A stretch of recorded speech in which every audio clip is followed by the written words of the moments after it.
Zero plus both of the best assists, slightly less offense, much more control. All right, ileftmywifeandkids is the one playing the Wesker team, but Monkey's got the hit, and doesn't matter if he doesn't finish this in a single bar. With 2 assists like that, he can really extend this pressure pretty much indefinitely. And that's the big advantages of running double lockdown assists like this with Zero. You can really make these corner loops almost unescapable. But you do not have the blasting power that running something like Vergil, and also it's going to make the OTGs a lot more tricky. The fact that Rapid Slash moves across the screen really makes it much more consistent. Great throw. Oh, no, you want Sentinel first. I think we've been able to pick up there.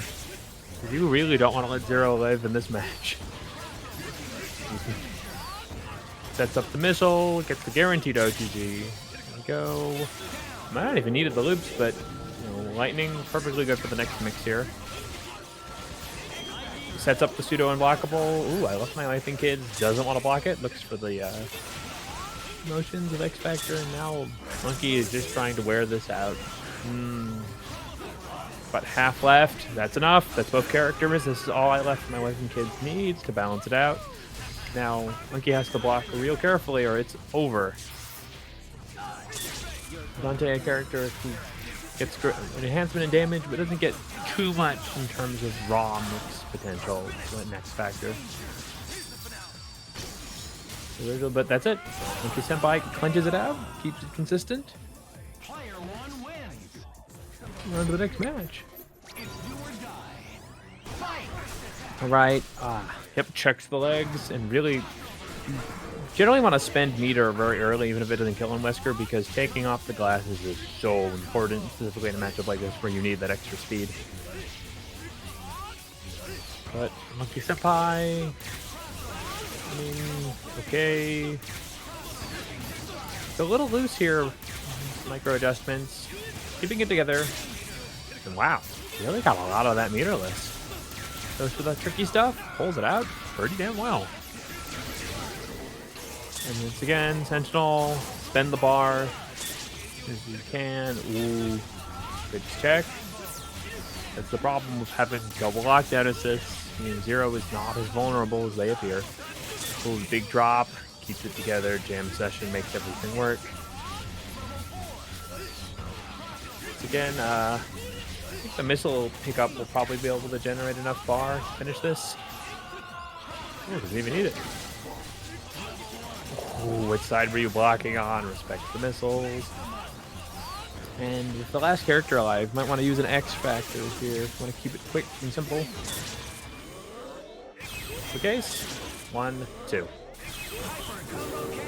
And that's 2 for MonkeySenpai. Seeing a lot of great comfort running these 2 assists. Knows all the setup, all the tech. We're seeing a very clean play. Ooh, catches the missiles. Quick little cross up.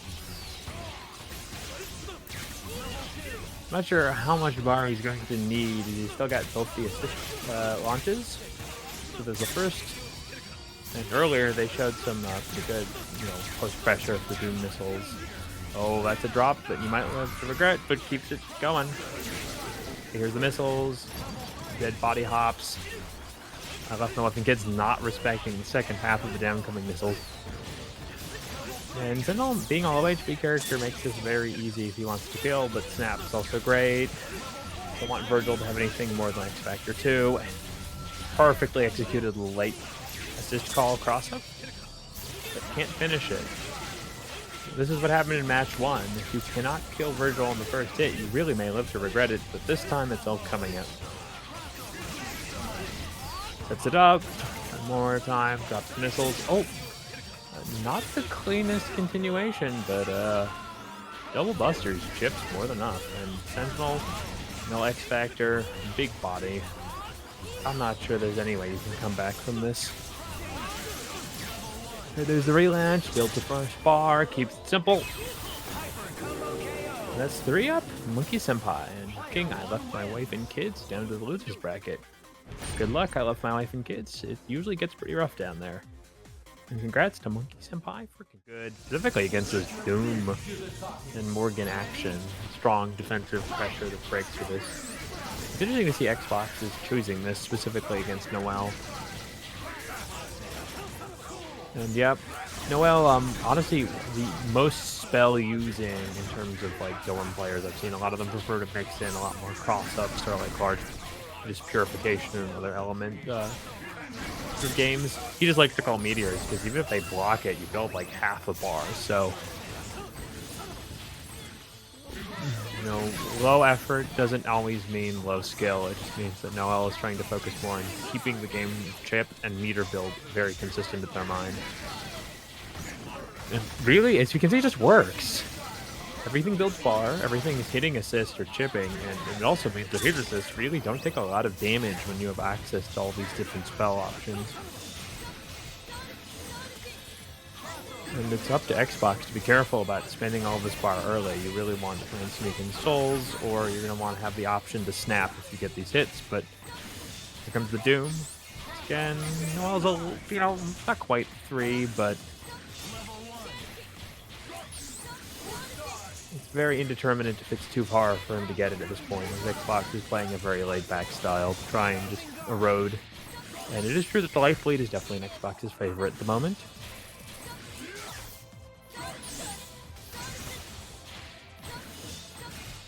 Wow. We've got... Xbox really isn't just throwing out patterns. He's somewhat reacting to where Noel is moving. So you can see these moments where he's just pausing, looking to see. I think... Okay, his Flockus for Liberation. All things are working in terms of snuffing out most normal teams, and I think it's really just the fact that Noel still has Jean on the back that's going to be the big downfall of this slower Morrigan play. But all 3 characters are alive, 35 seconds on the clock. And guaranteed Dark Phoenix, so first blood, 30 seconds exactly.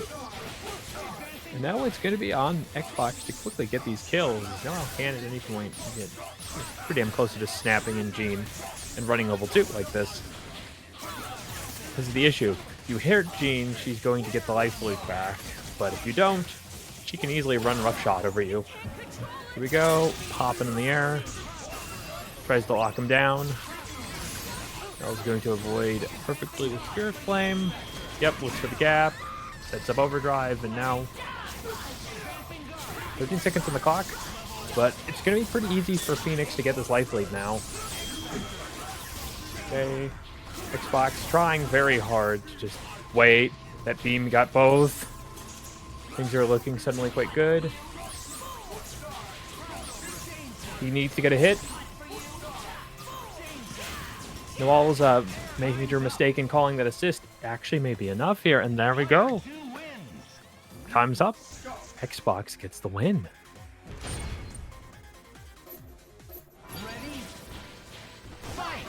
Alright, again, the same situation. Noel is, at least initially, not eager on major commitment here, but looks like he's changing it up to go for a little bit more aggressive style after he got timed out. And this is the advantage of Dorm. You have so many different play styles to encompass the character, specifically if there's backing assist options. Now he's at this point where even if he gets hit while going on this rush down path, Jean's still assured, and he's getting so much damage. It's already only up to Morrigan.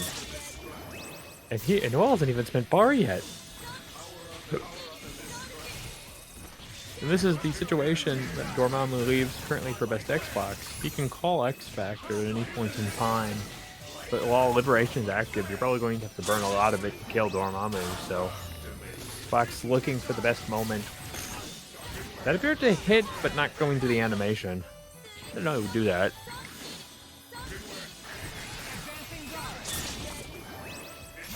And I think it has Omni durability, so usually that works. Okay. Alright, so once again, Xbox Force. Woo.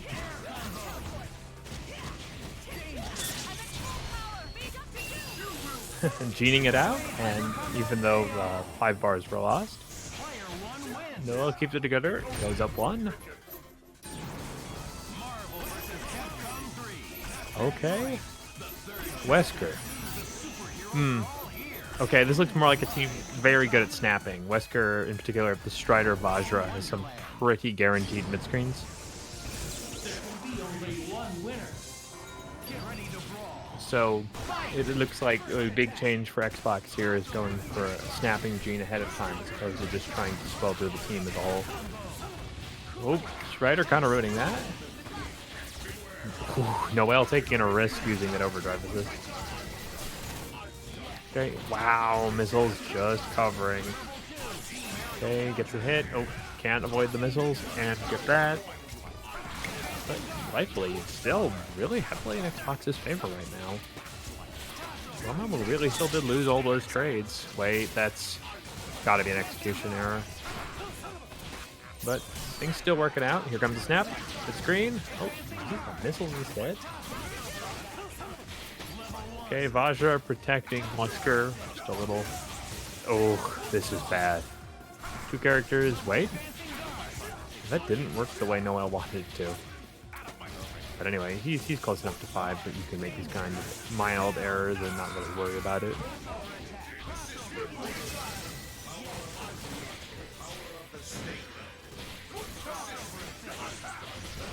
Right. Wow, good hit on Strider.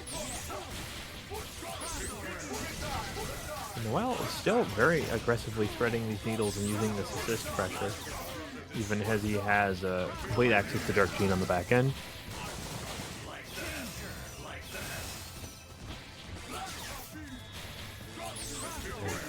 Xbox is returning to this very laid-back, well, ooh, missiles enough. And it's now all up to Strider. Blowing it early is going to make it very hard to come back now. He doesn't have enough resources to keep it up for Gene.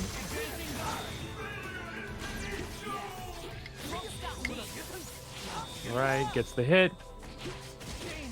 But, ooh, no resources. Going to pop Gene with ending of X Factor and no Vajra. The situation at low height, and Noel punishes appropriately. Alright, 2-up Noel. Last round for Xbox to claim another victory, and balances out to 2-2.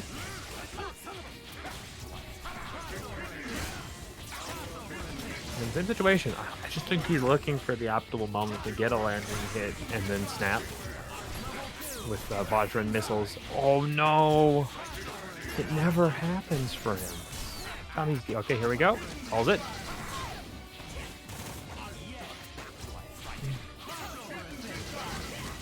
And Noel willing to fight. Low HP Gene, take the crit chip. Look at the snap on Strider. This is a gutsy play. Like Noel definitely feels confident that they're furthering in this bracket now. Just they're spending bar for this. Alright. 0 bar and not a dead Strider. If there was ever a time where this could fall apart, this is the moment. And now I highly recommend for Xbox to just spend the bar, get these characters killed. Sooner you can oh boy. Not much damage for Legion. What? I guess like he fell out of like Phantom Dance? Because of a very weak hit stun on Legion, I assume. But that was an interesting occurrence. And once again, Noel now having a life lead still doesn't have anywhere near the meter required for Gene, so trying to go back to basic plan. Wow, the pig throw. Puts up the liberation again. Sets up the chip. Successfully does it without even needing to beg for a mix-up. This kind of plan and go. Has access to snap. Nope. He'd rather leave Wesker as the anchor and kill Doom.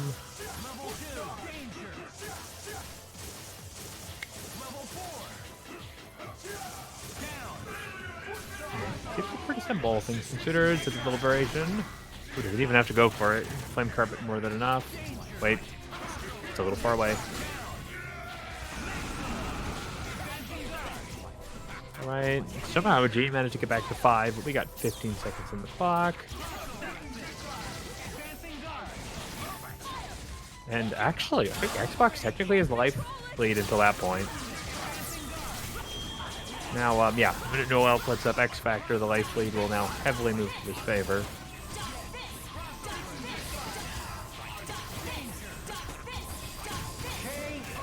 And that's it. 1 second on the clock.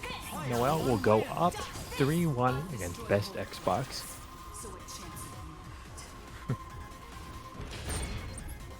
Some bizarre occurrences in that game, but it looks like all things form together.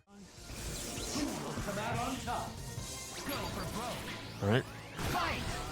Again, we've seen MemesMayCry runs a very strong backing shell in terms of assists for 0, and Quack is running a very aggressive sort of blitz approach because he has 2 assists that just blows through a lot of pressure and cover a lot of angles of the screen. Goes for the Doom tag. Molecular shield and punishes with photon array. Gets a lot of damage on these assists. He's still locking down the 0. Yep. Quack, one of the major users of missiles in neutral. Oop, yeah, can't block that one forever. It looks like easy first blood's going to MonkeySenpai and can have just enough. Using plasma beam as opposed to missiles this time gives him a faster edge.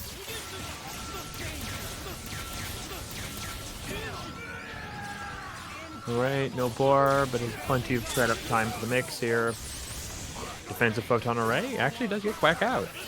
Can't finish confirming, but with the usage of Shuma beams, you get a pretty good lockdown state, so it's fine if you need to slow it down a little. Just getting hit there. And this is just the big play of Quack's team. He has such a strong defensive assist game. And yeah, this is the major hit you're going to need to get, forcing Quack onto the Shuma. And MonkeySenpai is navigating very well. Right, sets it up. MonkeySenpai is aware of the smaller body. Looks like he's perfectly compensated. And oh, wait, no, never mind. But picks it up back up anyway, you know. Never gives up in these little struggle moments. Keeps the bus in place, and this will be it. MonkeySenpai up 1 versus Quack.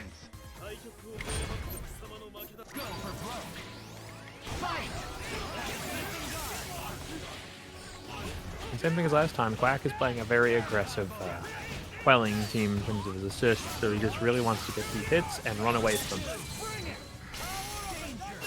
And DHC, Spear Flame, enough to kill 0. Alright, has access to strong mix again. Doesn't matter which side. Shuma covers both. And then I think he's gonna snap. He doesn't really have the bar to do much damage. Ooh. Quack showing off some pretty efficient mix here. Wait. Okay, Monkey has access to the pickup. Clay Pigeons. And excellently done. Sets it up. Level 3. More than enough to kill. Still has the minor pickup, but somehow just doesn't. Alright, Acid Rain. Ooh. Goes over the body. Alright, gets another hit. You saw last time, Monkey can optimize these, knows how to build the bar.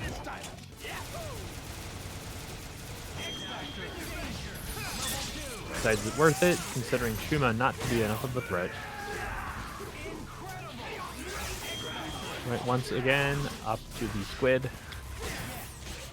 Oops, small body curse again, suffering from MonkeySenpai. This time Quack gets a pretty simple hit, and that's enough.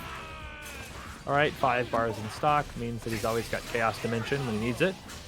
And this looks like it's going to be a quick and easy finish for these loops in X Factor. And there we go. Quack's on the board. MonkeySenpai didn't necessarily respect the Shuma. We got, oh, such a quick jump over. High to low, and if anybody knows these, it's Quack.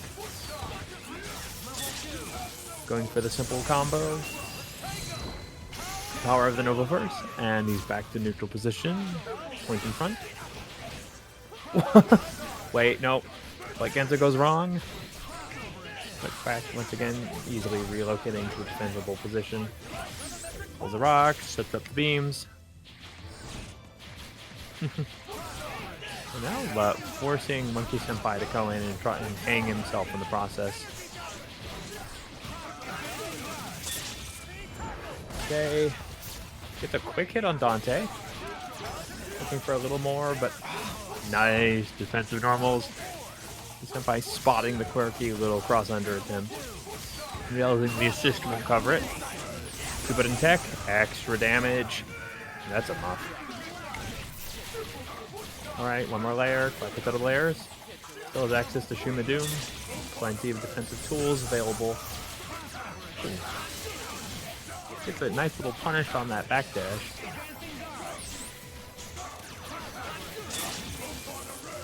Now, Quack trying to carefully relocate himself to stop getting hit all the time by Jam Session. Going to get some good damage. Oop.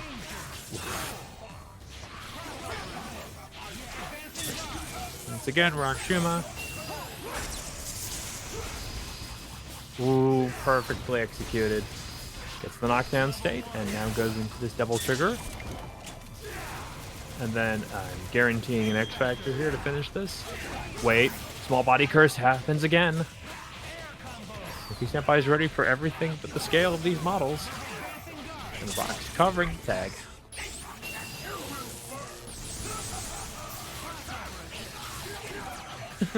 Last of the floating eye actually manages to put on a little pressure there. And this is the state that you have to worry. That assist will cover all sorts of angles, so you get very close to Doom. He can keep you away pretty much indefinitely. Great place for Quack to get back resources, utilizing missiles. Plus the assist. And MonkeySenpai not really catching on to what Quack is doing. Gets hit. And with only 15 seconds on the clock, this is looking bad for MonkeySenpai. Right, Quack gonna go back to the defensive position and just go for grip. At worst, he can stall out of the clock, and the longer he waits, the more health Shuma gets to just win the life lead. Until he gets hit. It's funny how these things work. Ooh, that was almost a throw. Quack narrowly avoiding that air throw by a minuscule amount. And that's it. Lock down. Wow, 1 second exactly. Quack goes up 2.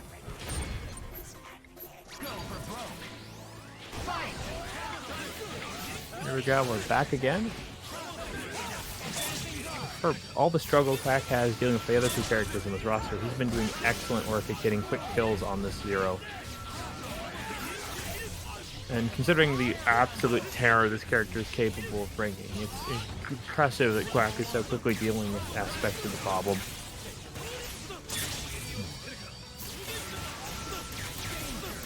Simple reps. And that's a dead Nova. Wow. Keeps it together. Keeps going.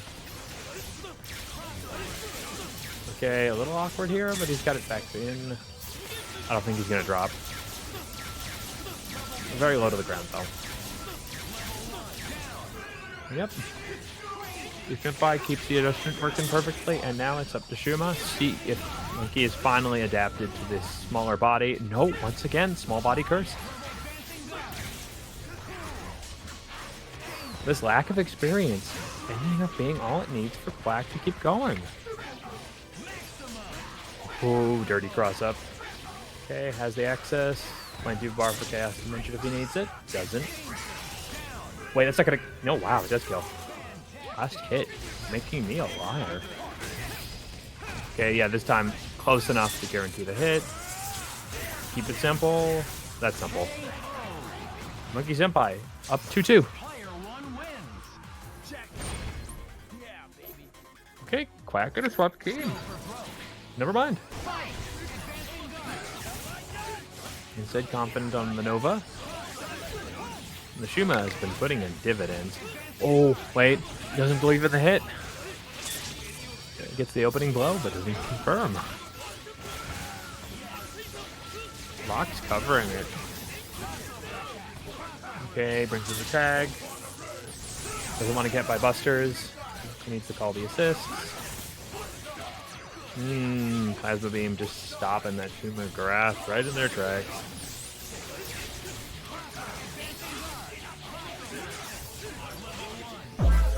Hello, Nick Bad. Just in time. We've got Quack and MonkeySenpai, and Quack is doing their best to somehow chip or find a hit against this very impressive Zero. Ooh, jam session, finding the Nook.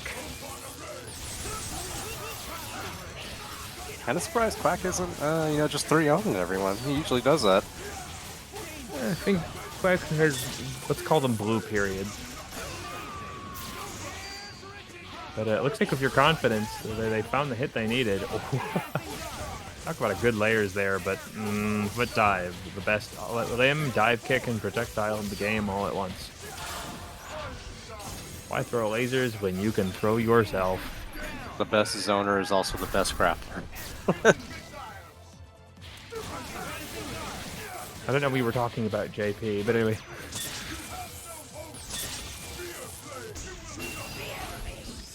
Yeah, one thing you probably haven't seen considering you just got here is MonkeySenpai has usually been in a pretty dominating position throughout all these matches, but they do not have adjustments for the smaller Shuma body, and they have regularly been dropping him in combos. How often do you fight like a different dimensional squid beast? I don't know. Salute hasn't been around much recently. Wait. Oh, rare drop. Speaking of drop. Trying to keep it together. Quack just looking Great for... blocks. Oh, wait, no. Yeah, small body immediately coming into play there. He almost got that confirm in the air. Alright, MonkeySenpai's X is about to run out though. Quack's not too far behind. He's probably not going to be able to get a quick chip here either. Quack's moving forward too much to throw out the eyes at the moment. Okay, relying on the rocks. Hope you're blocking. He was not. Ooh, hit a button. I appreciate how Monkey's playing. He is playing so lame, and it's so I mean, considering you're playing appropriate. Quack, one of the lamest Dooms, on top of being a decent rushdown player. Wait. This is close. He needs to get a hit. Oh, it's that's over. not it. If he got the cross up into quite literally any combo, it would Get up to 5 bars to start pulling out Astral. Yeah, I think the most interesting thing about this match is not even the Phoenix merits, it's fucking Noel's, Dormammu, and M.O.D.O.K. I think that's the most interesting part of both of their teams. It's both characters have a hitbox advantage on the other. Is M.O.D.O.K is big and that's easy to push with different projectiles, but Dormammu is tall, which means he eats a lot of high lows that he cannot do anything else about. So I forgot about this awesome Psylocke skin for Gene. Alright, so he's got it. He goes for the pseudo, like Nick's here, yep. Fake and fake high lows. Go back, forth.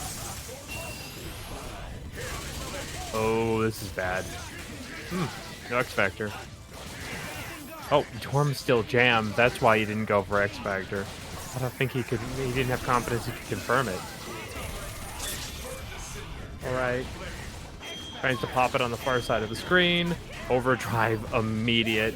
Yeah, Mothman's got the variation for this too. I guarantee it. He's been workshopping some of these combos, so very impressive.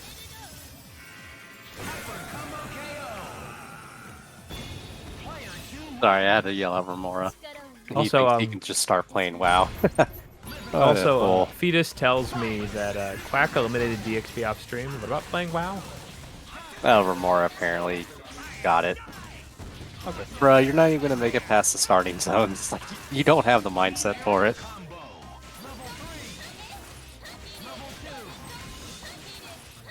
Here we go. Evens or odds? I'm going to go odds.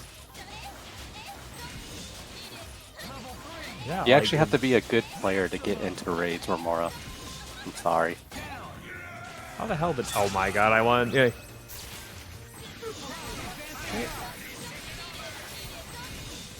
Wow.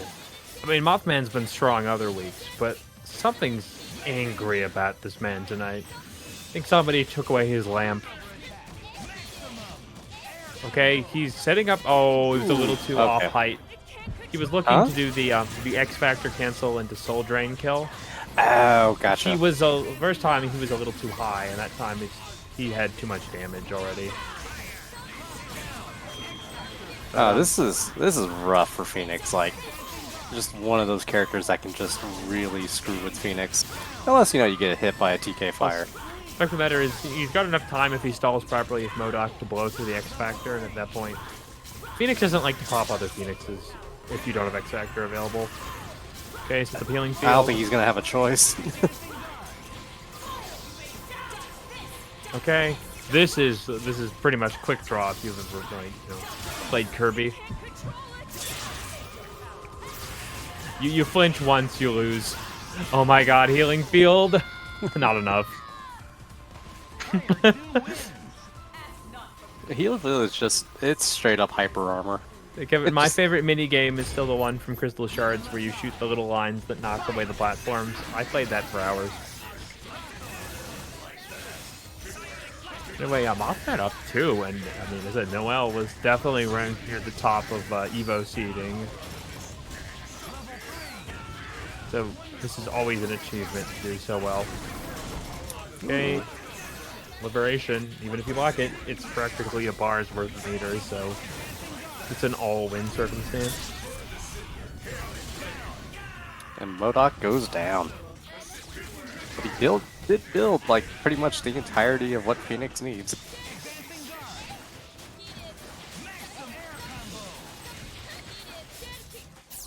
Okay, wow, that felt like it was so late, but it worked. Oh, okay, he's getting the height. I think he'll... Nope, a little too much damage already on the Phoenix. But, he didn't need it. Noel was nowhere near it. Yeah, so he loses Phoenix and doesn't even bother, blocking the side TAC because of the meter drain. I can respect it. Yeah. He just doesn't give a fuck anymore. Like, Phoenix is dead, I don't need to hold that left or right anymore. I mean, Noel, for a very controlled player, does have some very much disrespect options. He loves to call the Gene Assist, probably more than he should. But, oh man, it's working out. Okay. Wow, he powers through it. Yeah, I think MothMan has this one too. Sets it up, one more pickup. Yep, fine. Wait, nope. Oh, it was too far. Wasn't in the corner enough. Jump the chip here.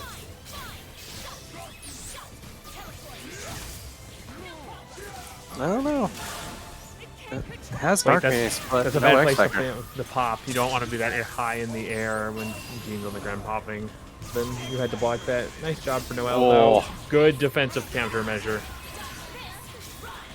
And yeah, Noel is showing their knowledge of the character they play, and it's keeping them alive. He could just literally just chill. Oh, never mind. Okay, yeah, trying to blow through the last of that X Factor duration of Morrigan, as there was a very high likelihood of just getting chipped at there.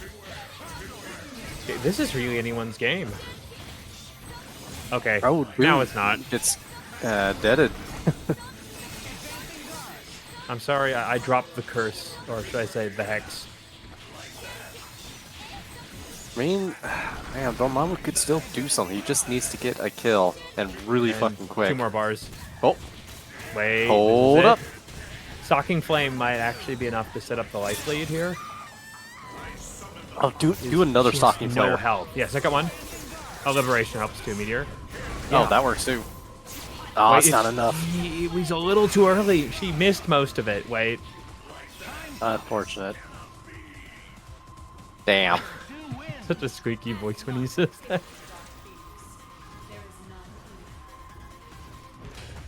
I don't know, man. I think 2 Stalking Flares would have been hilarious.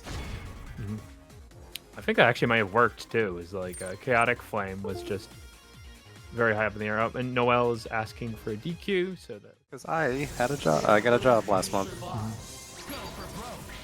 I'm still waiting for my certification as a substitute and other income sources from a specific gift. There we go. Yeah, God, this is a mirror match, but these two play so differently. Yep, one has decent MS, the other doesn't. Plus, No offense to Yuli.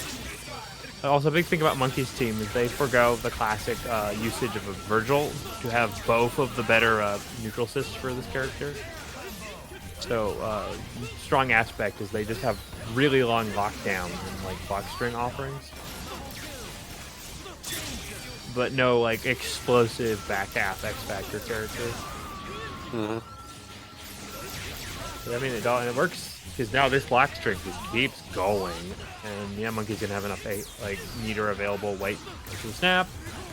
Nice. Oh no! Wow. But he Rare got drop. 2 layers. He has 2 layers with missiles backing that too. It was all part of the plan. He just didn't want like the massive scaling from the lightning And to if start. he wants to mix it up, he can use plasma beam too. What? It's all part of the plan. It's okay. Too many layers. He's gone full trident. Like no chewing gum can compete. My God. God. Do not attempt to adjust your television. You have simply entered the block zone. Holding back is your only option. All right. Once again, this time, let's see if you can Fantastic actually block though. Oh, good snap. Between missiles and the snap, where were you supposed to get out of that? Okay, here comes nice block. Still gets hit. Missile protects you. Oh, good call on the high time. Aw. How did that didn't not continue? Like, that's so He weird. reacted too late. Yeah, but he got a hit. I don't know. Whatever. Missiles are coming down. Well, oh, God, jam session. Sometimes it just, Z-axis dodges everything. I just heard a bullet test at this. And, Yeah, I think Rudy he's said on. it bit. What a first chaotic match.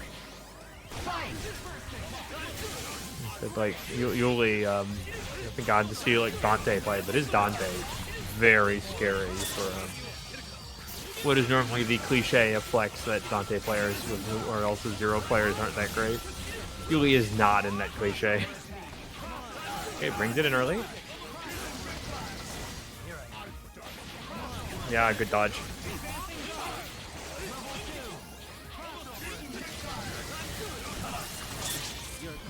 Good block. When you turn dodging missiles into a mix-up in itself, you are really playing on a high level. Oh no. That's 2. I think Monkey upset Yuli a little, because I'm shifting a little blood here. What? He like falls out wow. and falls back into the jam session, so he was caught not blocking. But Yeah, just 0 things. here comes Monkey. Nice jam session pickup, Spear Flame. Wow, that was close to not killing. Yeah, that quote right there perfectly describes Yuli as a person. That makes sour. I think in Marvel, the only language you need to speak is standing heavy. That's another t-shirt idea.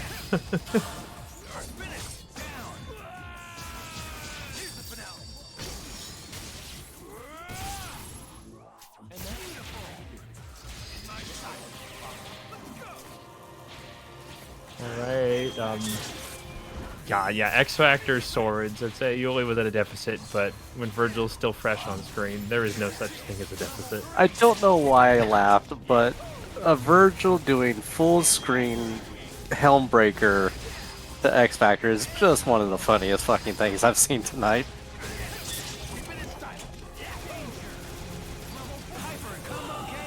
My man's was all the way on the other side of the map. No one was near him, and he Helmbreakered like a cockroach on the ground. Apparently I'm not cool enough to be part of the spammer club.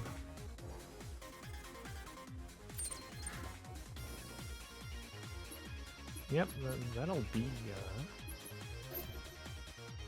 that's all it needs to be, I've got one more match coming. Well, possibly 3 more, but we'll see. We're getting a quick reconnect. Monkey's reconnect said they're still lagging bad. They were doing lightning while lagging. That's a little scary.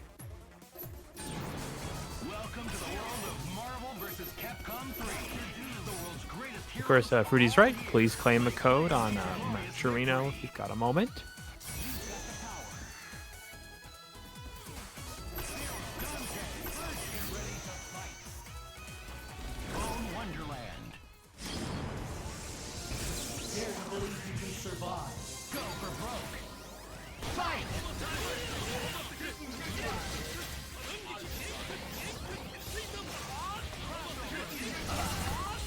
And, jeez. Did you see them just pass through each other? 2 zeros passing in the night. Just zero things. Soft music plays. I'm charging Buster. Featuring R. Kelly. Lightning loops behind you.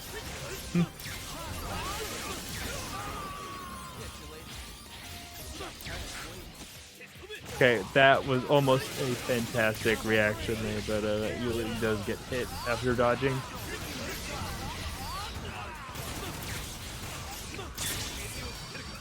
Yeah, something like Monkey, he gets pretty low to the ground and really has pretty good ability to keep these lightnings going in places where I feel like usually that's the hint that's about to drop. Damn it.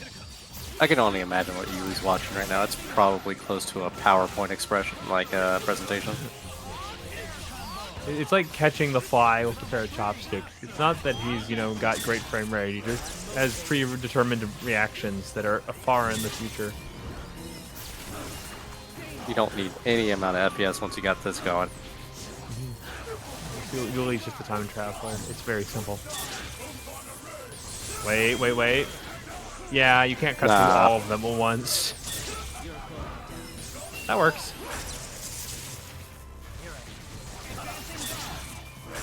Good block. Okay, that's all he needs.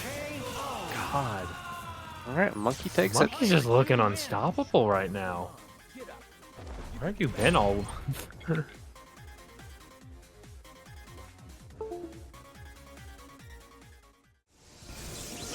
don't know, man. Random tournaments are pretty fun.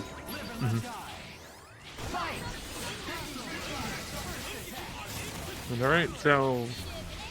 Honestly, this is a matchup that's going to be heavily determined just by the meter. Most characters pretty much cancel each other out in terms of keep-away games when they put up their installs, but that means you have the bar to do so, and considering now we're both at 0, oh man, Romora's happy he gets this hit. Okay, yeah, he's got the route, guarantees at least a bar to give him some backing here. Alright, bye Vergil. Okay, yeah, honestly, in this particular order, it's not the place you want to be for memes. He's about to lose both the assists that give Morrigan some of their more deadly edge. Still a very strong character in X Factor, but no missiles, no rapid slash. It gets a bit harder. Yeah, she's gonna have about 4 bars coming in, so that's like 85 Marvel seconds of lockdown. You usually have to spend 1 to get out first. So... Depends. Can Romora kill her before they build any bar? It could happen. Effectively, it happens. And X Factor intros is much easier because the damage so much higher. And there we go, Romora up 1. Player 1 wins. Yeah, Morgan almost got out at the very beginning, and that probably would have been, yeah, not so good for Romora, but it just composure kills her. Are we going for a quick reconnect? It's possible one of them was having a little bit of latency there. Yeah, maybe.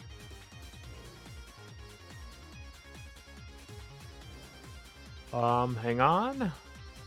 Nope, no responses. This is interesting. What? Romora is in the Discord asking to watch an off-stream match. Just come on, guys. There's only so many Twitter jokes I could make about this before people start associations. Alright, there we go.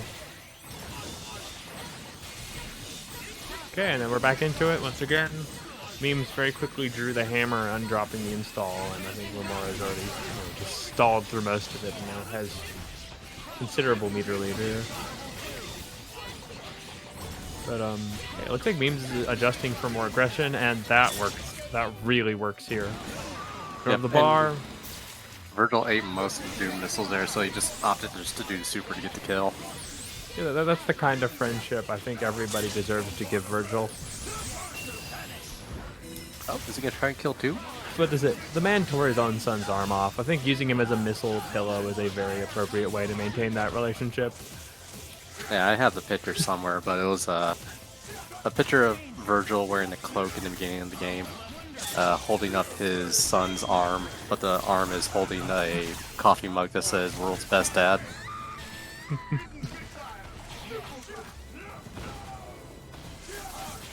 Okay, that's pretty damn big. Burning through that X Factor gets a throw. And Romora, like, easily can tag into Zero here for the HE if he wants. No, he's gonna rocket normal. Okay, that was Side kind was of that weird. on? That was forward, but I just don't think the camera shift is really disorienting. You've played Squiggly and Skullgirl. Sometimes just the sudden relocation of your character violently via angling can completely throw you off.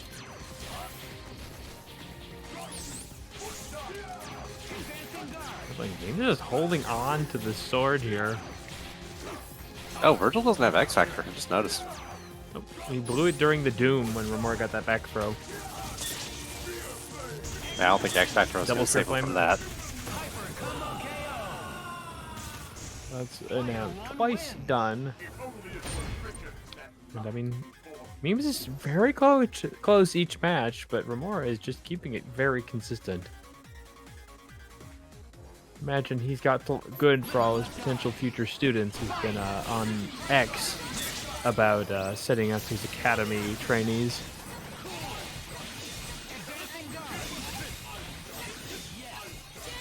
But here we go. And Memes very quickly blowing for the Astral. And it's always in this deficit period when they have no bars to work with that Romora tends to strike, but looking a bit better this time.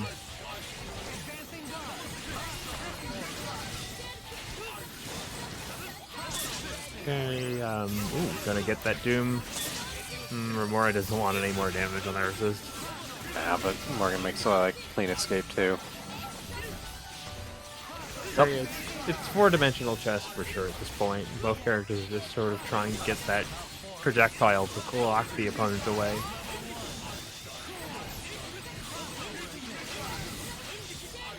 This is just what goes in the head of anybody who ever has to fight a JP in Street Fighter 6, is what they imagine is being done to them. Characters flying across the screen, going air, throwing projectiles. Teleporting, hitting you with a stick.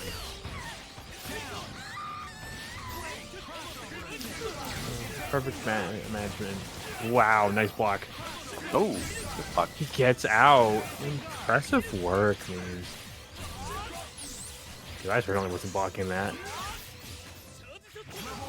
Here's a throw. Yeah, I don't he has know what's access going to on his in assist. chat Wait, with tomatoes. I'm just... I guess they're some people's favorite fruit or something. Well, here we go. Wow, this is a pull away for Memes. Once again, though, it has no bar.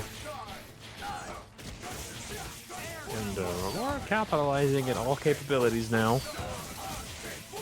Yeah, that's a dead Vergil. Oh, we'll see him in DM6. Or DMC6, I should say. If we see a DMC6. Yeah, that's true. I mean, it's not like they're not gonna... Wow, what a grab. What These are some fucked up mind games we're watching tonight.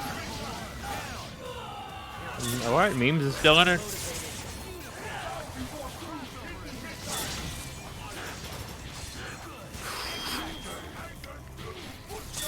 Oh, he gets the light. The soft toe tap. Ooh, good block on the helm. Yeah, this life lead is now pulling far away from Romora here. And he What pulls a it back. chase! Okay, you do not even have to hit this Doom. Just sit on the far side of the screen. Good Goes God. in. Shadowcoin does bring up a good point. I would like to see a prequel.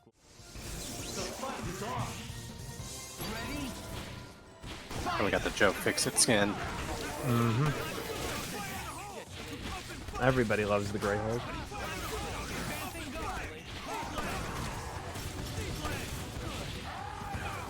Yeah, that's the situation. DXP's got a thing or two going, but something I think I've noticed from watching Living Legend play this character a lot is how you maneuver around the flame grenade is really what makes it a useful tool. He's going for a lot more sort of raw, like throw down flame grenade magnum style options. And yeah, this is the position you don't want to be in with Chris, so you really want to employ flame grenades and movement to ensure that you aren't caught in the corner, but DXP does get the hit, so I might be completely wrong. Yep, patient pays off. Yep, gets that quick relaunch. Here comes the last explosion. Oop. That was supposed to be flamethrower, I'm pretty sure. Oh yeah, 100%. Wait, gets He both. just did. Got the accidental quarter circle forward. Good block though. Not good block though. Max getting their opportunity to do the look here, young man. I've been playing Nova so long.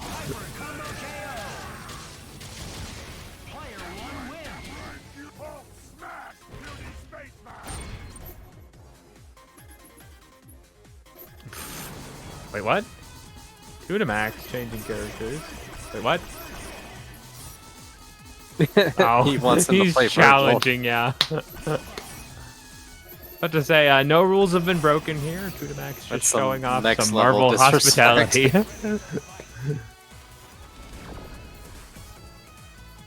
Some classic Marvel 3 hospitality. Look, you can't just eat Burger King via coupon with anybody. You first introduce them in a proper, decorum style. Whoop. I like the 99-second agent to absolutely nothing. He had to catch his breath. Needed to drink from a water bottle or something. So he said the animation was long enough. Why not?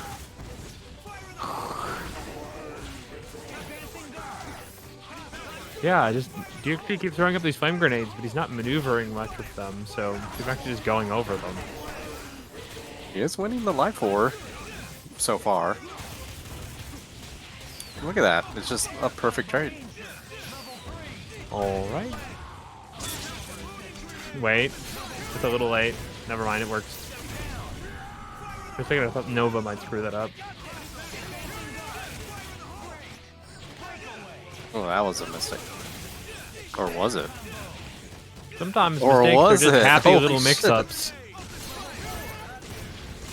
It's the words of Bub Ross. There are no mistakes, just small, happy little mix-ups. And I can't unsee Bob Ross dressed up as a Marine.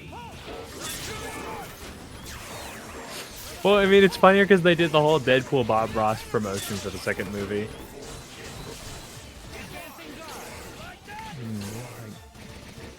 This is the first time all night we've really seen 2-Max pushed so quickly to their Sentinel, and they're slipping along. That's some impressive dashing. Too bad you can't do anything with it. Okay, there it goes. I remember, like, a lot of the early plinking tutorial videos on YouTube always use Sentinel.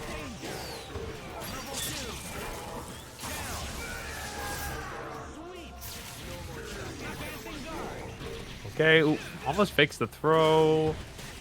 Ooh, frying pan.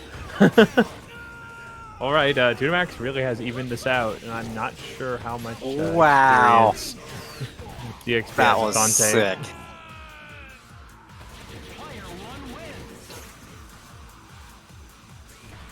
He's just being a butthole.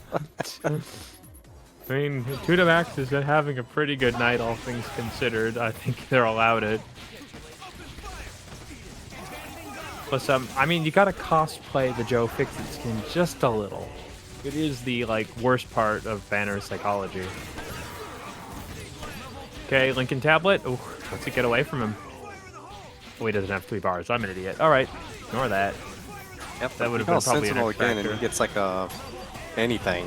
Oh, that's We'll dead, take Dante. that. Wait, you probably Or wanted not. Tsunami there. Oh, I thought that was going to be a throw. I think so did DXP. Okay. That was the heaviest bags I ever did see. How did Sentinel get re-picked up by that? That's hilarious. Don't ask Oh my questions. God, Robot, Dante. big body. All right, let's see if Nova can stop this other Nova. That's not good for your life bar. No X Factor. No time to recover. Maybe just dash up Supernova? Tried to respect the hard drive there. And oh, that's gonna do it. Yeah, there's no options. I think Sentinel has to cancel out of spit when you've already committed like that. Do it one more time, please. But yeah, I'm not sure. Yeah, just no options really. And well, Marvel hospitality, everybody. God, I forgot he had such a terribly cringy line.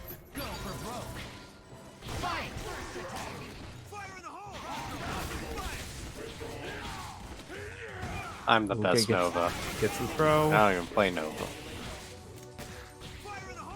Hey, you can't have any losses in your record if you never play the character. So I play Nova like Hulk with an air dash. Like, well, that's how everybody plays Nova. Okay, Gamma Crush, Gamma Rocket. Chris going downwards to pick up the grenade was enough to duck it. That's hilarious. Okay, he's being hooked, figuratively and literally. Jesus. DXP recreating what happens when the average person eats spicy food. Somebody, 2-Max, I think, needs some milk, guys. Not getting any. Okay, now the Lincoln Tablet. X Factors, Flamethrower? Yep. Wait. Ah, that's pretty sick. Yeah, here we go. The X Factors Flamethrowers. Oh no! 2-Max, you have X. Oh no! Okay,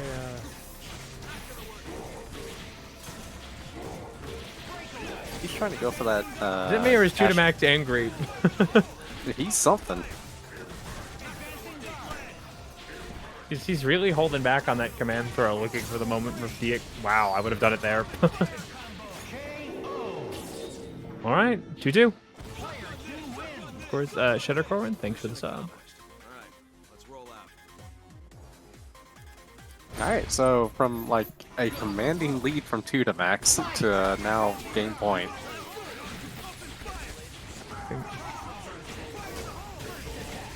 Just another day on the Marvel streets. For some people, the Burger King coupons never left.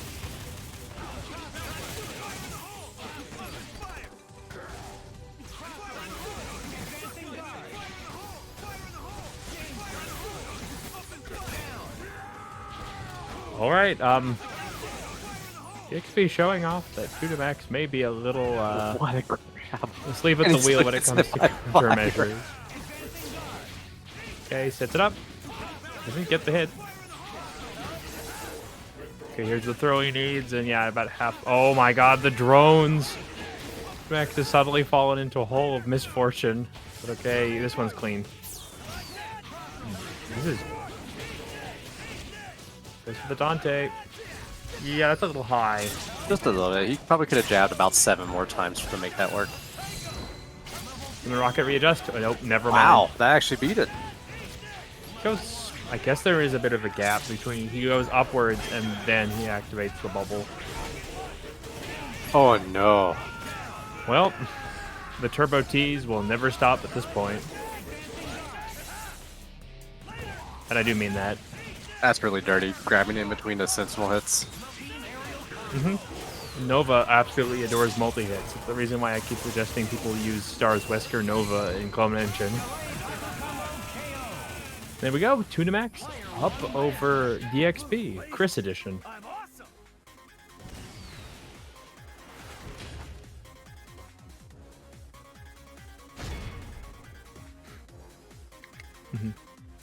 Once again, I hope everybody's been having a great time watching the stream from Young episode. Well, How do you screw it up so bad? I'm not going to say why, you know who left Witcher 3, but it's because the writers don't give a shit about the source material. Canny Hevel. But that's okay, he's going to make a fucking... Shit, what's it called? oh god, what's it called? Warhammer. That's what he's making. Speaking of rip and tear, wow. Monkey almost perfectly landed that like pressure on Phoenix. Like, man, really only got out by the skin of their teeth there. But this is the turnaround that someone of Mothman's caliber is capable of doing. Okay. Does it even bring in the? Whoop. Never mind. I think Van Damme could do a better voice acting for what's her face's character in MK1. Yeah, I like his just voice doing acting. like a girly voice or something would probably have like more feeling. I mean, it's a little weird because they had Ronda Rousey do Sonya in 1, or not 11, and she was really good. Yeah, she actually tried. Megan Fox came in. It's like, where the fuck is my coffee? Anyway, this is the first time we've really gotten to see a lot of like MonkeySenpai's Dante under pressure in these matches. So we'll see what he can get out of this, but I don't think he's escaped. Yeah, this is also like the millionth time we've seen Mothman do something with Morrigan. Yeah, crispy execution at the moment. Keeps it covered. Okay, is MonkeySenpai going to pop this in the right way? Ooh. That's a little too... Oh, no, it worked out. Moth didn't X-Factor the rip, so...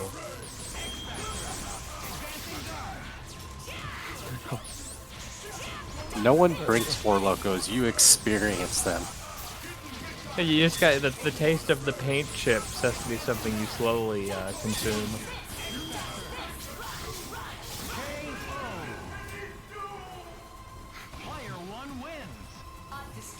It's running at 10 FPS again? Oh dear.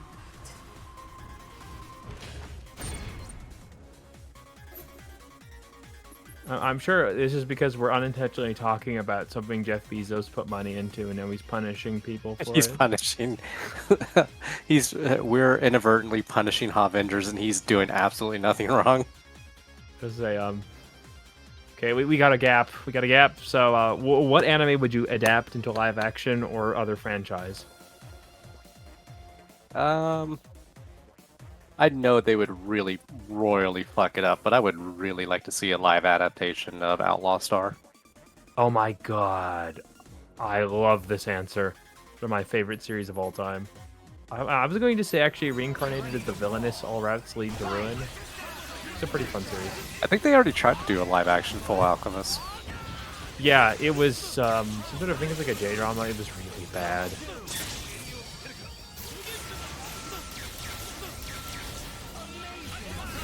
Okay, Mothman's out.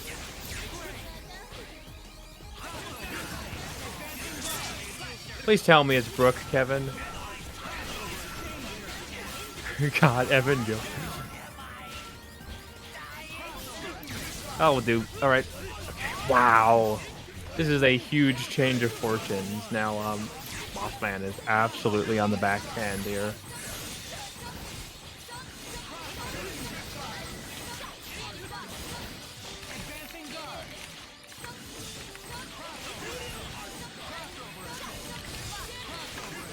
Okay, wow, Mothman is like, once again, showing how good movement positioning here is stabilizing pretty well.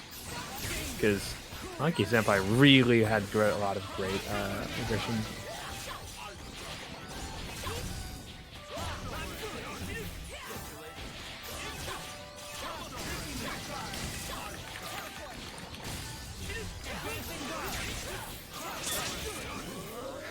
Oh, is that gonna hit? No. No. There's a little bit of delay before that drops, but sometimes it will come out even after you've hit them. But What Gene a is lucky hard tag. ridiculously fast buttons. So, privilege where it's, you know, used.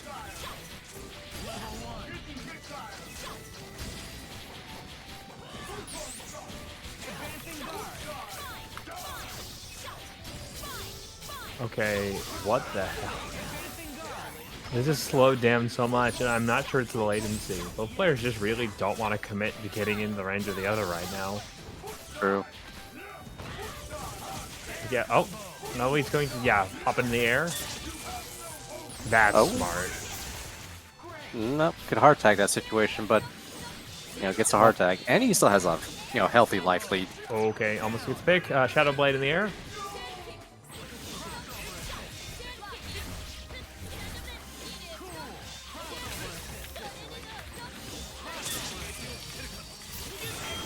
Alright, 15 seconds, well, 16 seconds. What the hell just happened? Like, he zooped across the screen, but everything froze for a second? Character died. Sometimes when a character dies, you get that screen freeze. Yeah, but Zero kept moving. Oh! Probably an oversight with one of his movement that would have been options. the sickest read. Wait. This is basically over, but it's theoretical. Now it's not.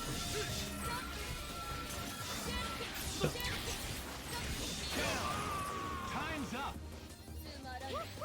But I'll leave this with the live action thing as the final thought.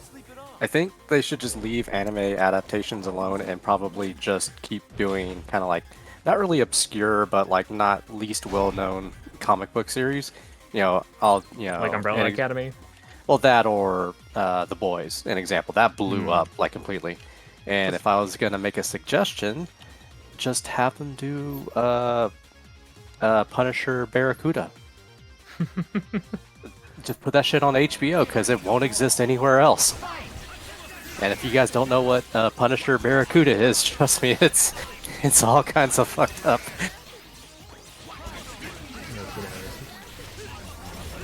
Alright, Moth is not pretty good at getting away usually, not getting the opportunity at the moment.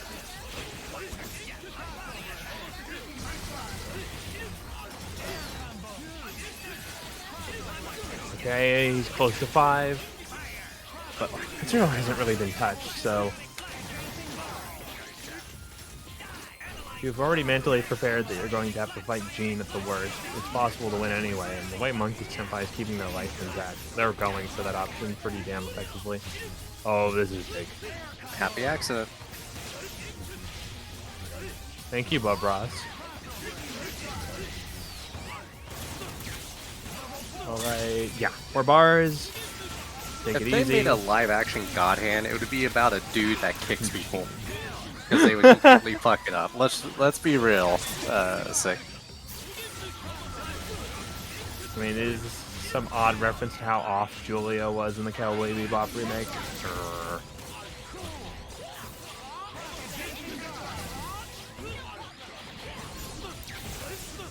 Now, it's unfortunate that one post-credits Ed scene ruined the entirety of Cowboy Bebop's existence.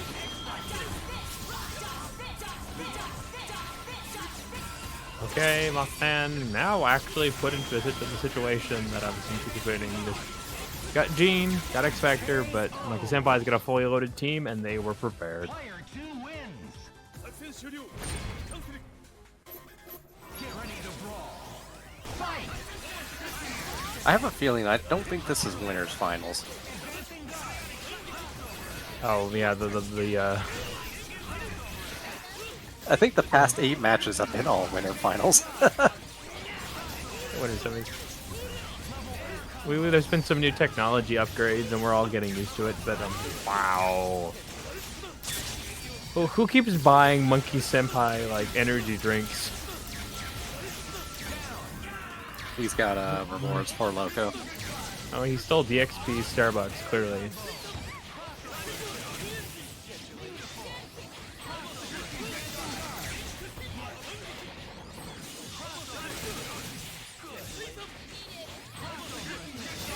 Okay, jeez.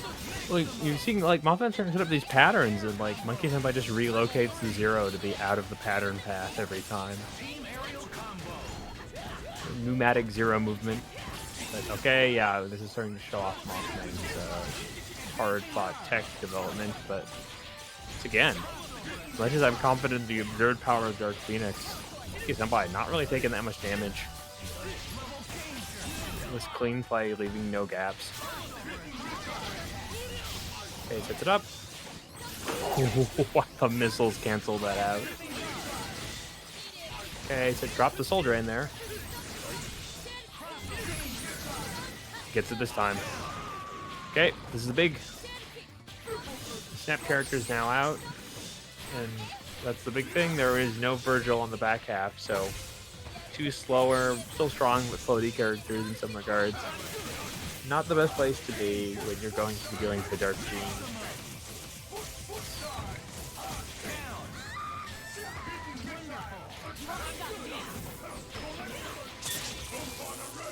Apparently in chat we've moved to the live-action Avengers universe. I regret to tell people I don't exist in the real world.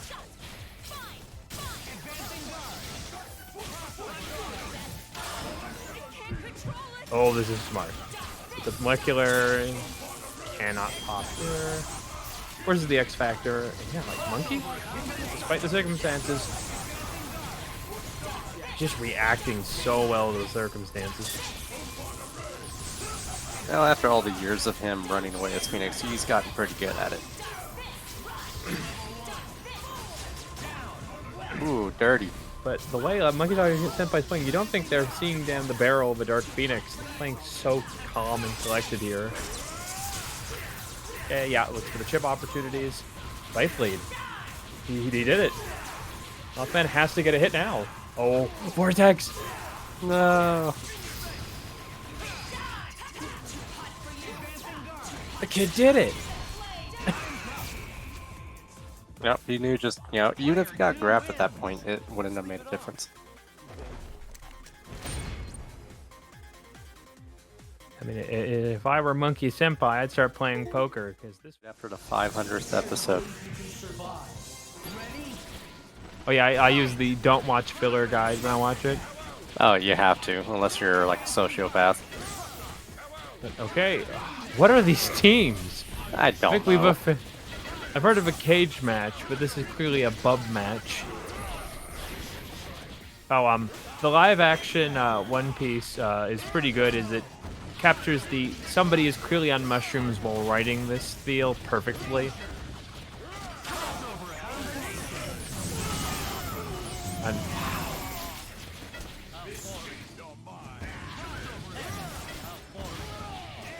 just watch the live action. It's short. Oh. Yeah, true. Because I just think it's to the point where, like, you know, they fucked up so many live adaptations of anime that maybe they can just get one right. Oh, the reason they got this one right is Oda the God stepped in to ensure they didn't fuck up. Yeah, exactly. Like, or it could be like a placebo effect that we're all just hoping, you know, collectively. Alright, jeez.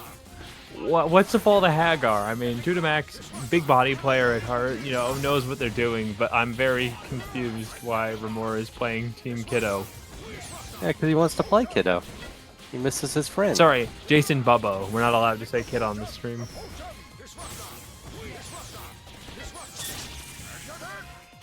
I'm going to assume Max is the one on the right because they're doing a very good job of playing big body.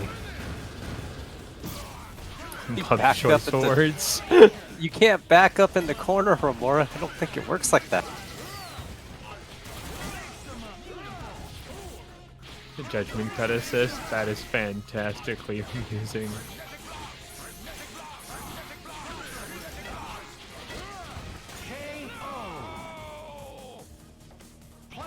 I mean, let's be real. Like, you know, they can make, you know, the live action One Piece and it'll be, let's just say, okay at best.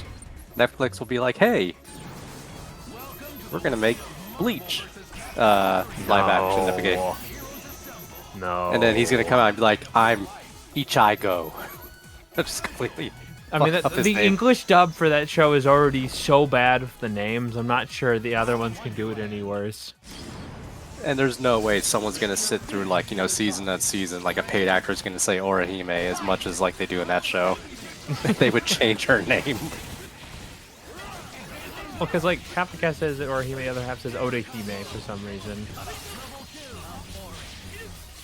Anyway, okay, yeah, we've determined that Romora was in fact the left. Thank you.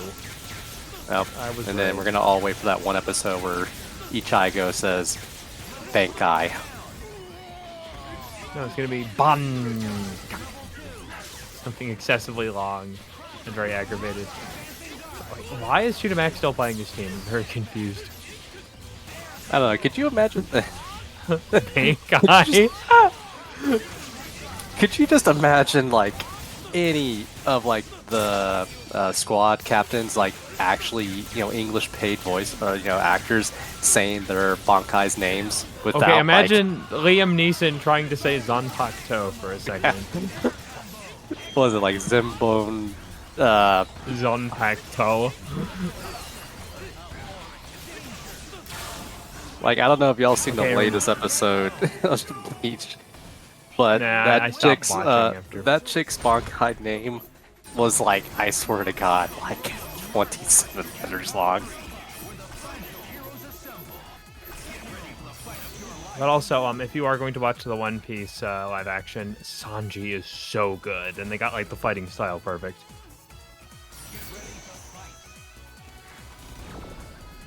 Bone Wonderland. Let your fist do the talking. Get ready to brawl. Fight! All right, now we're officially into this match. Charity wins across the board. See if this is going to be a reference to Detective Conan.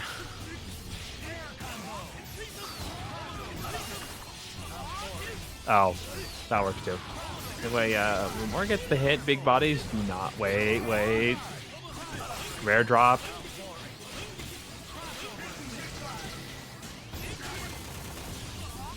Ah, baited. I mean, I'm actually kind of surprised I haven't done a Sword Art Online live action. It's basic enough, for it to work. I would rather see less of that show as a whole. No, they're gonna milk the living shit out of that. First ever season, like, just popped off, and they're going to milk that thing I think for all the it's problem worth. is that Netflix is already making, well, not necessarily Sword Art Online. The big theme is it's not isekai, it's for adults. It's like there's 50 different sexy time in VR. It was like the peripheral. There's like, Yeah. Modern American lazy TV writers have finally discovered in a virtual world spin-off writing. True. The last thing I will say, and this is a leak, or a possible leak from BlizzCon that's happening early next month. Apparently Netflix is doing Warcraft Chronicles. I heard about that. If that's true, it's going to be really good. I don't know. The last movie was really bad. Nah, Chronicles isn't about the movies. Chronicles is something else. As someone who actually did like the lore at One Piece, I'm not going to be happy because there are far too many retcons of things I used to like. Well, I think Romora's going to like this win. Yes. One Piece. They don't have an English dub, and I need something to watch while I'm working.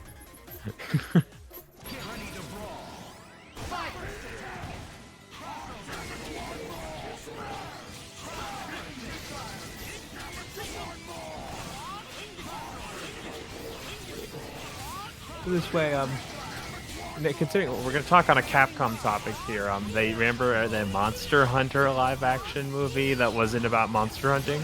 Yeah, at all. It was like a military drama or something, wasn't it? Yes, with some very questionable dialogue.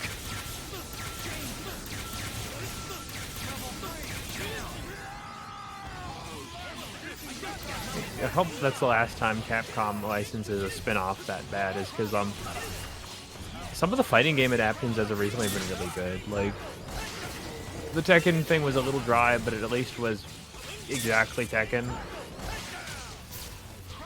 I think the best one was probably the fan-made Street Fighter one. Oh yeah, speaking of which, they're still casting that Street Fighter movie after the big success of Mortal Kombat. Yeah, the Mortal Kombat one's not that bad. Oh, it's pretty good for what it is. I mean, we all can't forget that they made a movie out of the tabletop game known as Battleship about aliens. Yeah, we still never figure out who B2 was. Seriously. And Shuma-Gorath played very well for most of this bracket, but he is struggling here. Wait, I lied. I'm gonna. Catching. If I ever like sign up to be a commentator at like a CEO or TNS event, I'm gonna use these clips as my like examples. Just straight up not even talking about the match. Oh, look, we started talking about SAO and fucking chasing. Well, because the big thing that makes Peru's style so big is it's excessively gory and like very gothic noir at times. Put it on HBO, it'll fit in fine. It also doesn't really help that the creator of the series sort of just left That it is on the a major hiatus. quickest turnabout I have ever seen in my entire life. Yeah, Xeno is definitely keeping the torch alive for Phoenix Wright's in the bracket. I was about to say Phoenix Wright is the live action I'd like to see the most, but after She-Hulk, I don't trust the American people to write courtroom scenes. Nice, he gets the loop.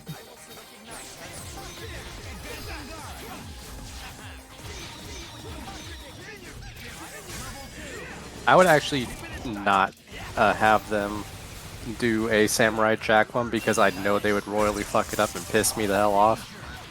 That's like one of the series I would say leave alone.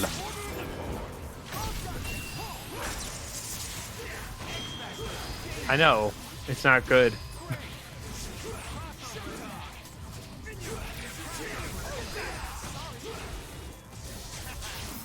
Alright, wow. You just use an anti-air launcher as if it's not unsafe on black.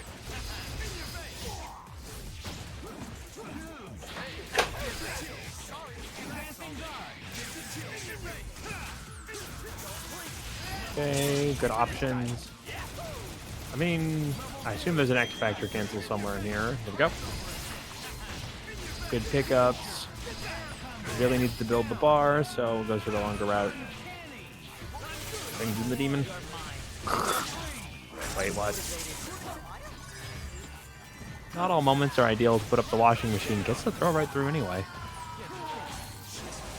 Puts it up. Oof, crosses to front. Wait, nope, nope. Jam session. When all else fails, press the assist button.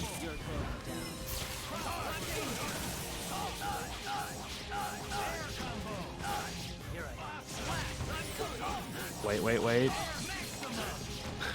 Xeno cannot get hit once, but he's got a Vergil. And 4 bars, so we'll see how this works out. Helmbreaker. Wait, no, it's too late. That was hella late. That's gotta be Parsec.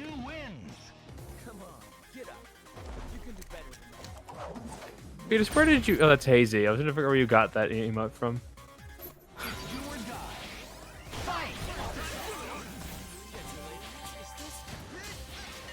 Okay, wow.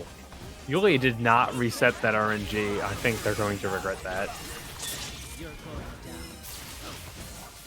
Yep. You gotta kill this character. Wright's got a lot of bar, and he's very close to turnabout.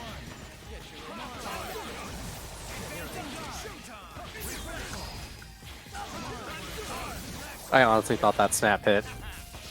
Nope. Z-axis nonsense Dante when he does that move. He moves That was out some of the ZX two-dimension. nonsense. Yeah, that's a little far. I think Yuli may have been able to jump out there. Wow, Vergil just blocked the entirety of Dante's body during that objection. I mean, look. What's the line about at least you've got a warm body? Pause, fails, cannon fodder.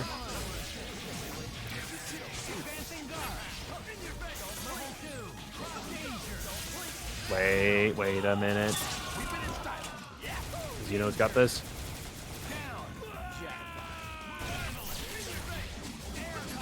Well, I mean, he doesn't have turnabout, but he's fucking winning the match. This is all coming down to X Factor. And Just come in how much raw bar Yuli's objection. got. Aw. I think even Xeno knew that Yuli was going to have a lightning answer for that.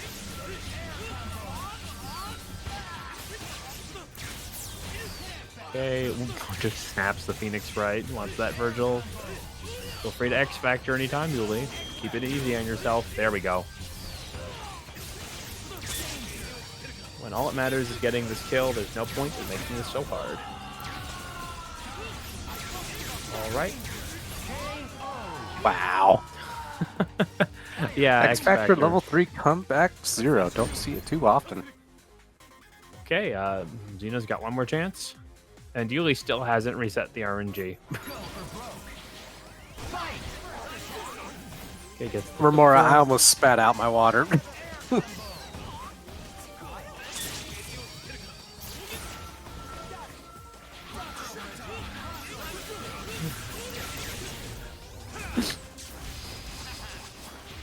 Jeez. Cutthroat chat tonight.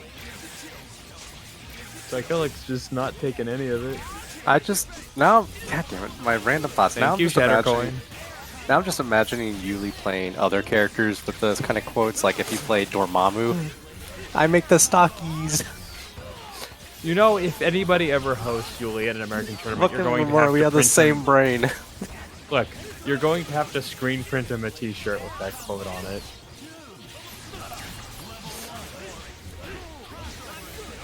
Plays Cap, I do the charges.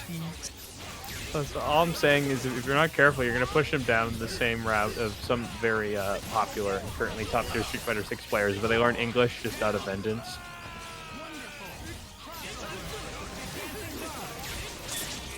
It's hard to star.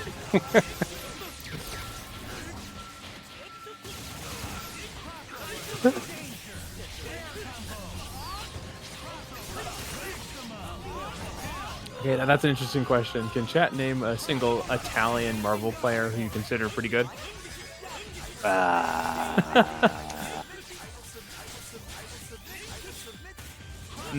Some things never change. And there's probably, like, at least 3 people who live in Italy that play Marvel. There's gotta be. I mean, wow, wait. Yuli is doing the right thing in blocking, but this chip is severe. I make the contradictions. I think in the case of a lawyer, it's I make the bribe. Wait, no, you don't get the OTG unless you get the last hit. Oh, you got it! Tried to dash away. No, wait. Now it's I don't make the crime.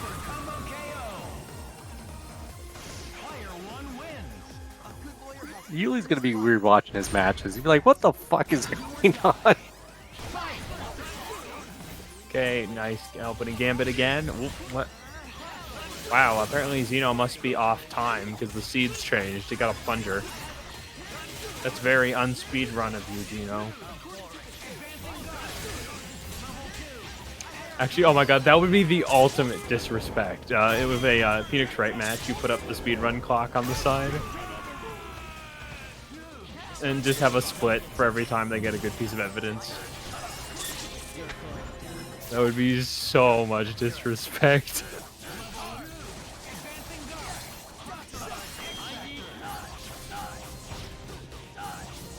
Well, really not wanting to go out play another match if he doesn't have to. Okay, yeah, he's got bad evidence, so let's there. All right, one more mix. You know, a pretty good Vergil, but Holy fuck. I can't block that. He blocked the hard part. That's alright, everyone gets by that. I think the answer is Ice Bean would be the one for that.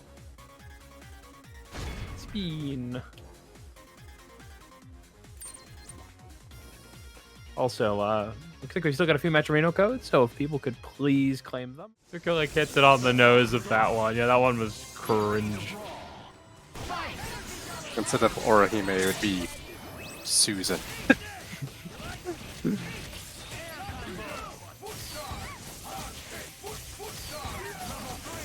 No, it's Eisen Steffens, because Sosuke is too hard to say for Americans.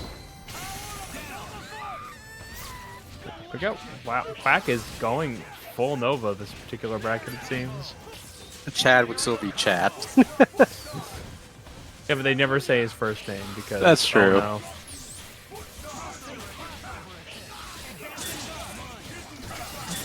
no.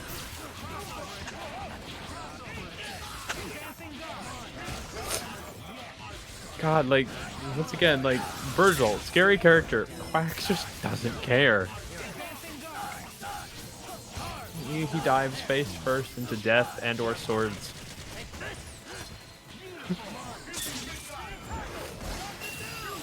I am Ichigo, I am the Bleach, and he does his fucking laundry. No, it's called bleach because Ichigo bleaches his hair, right, guys? I mean, I think that's the only thing that's been said. Isn't it like still like one of the like hot, or not hot, but like the least known like why the fuck is it called this?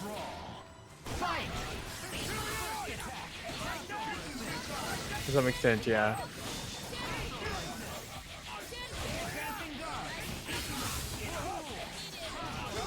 Alright, somehow we've got an absolute, like, clutch situation that's playing out here.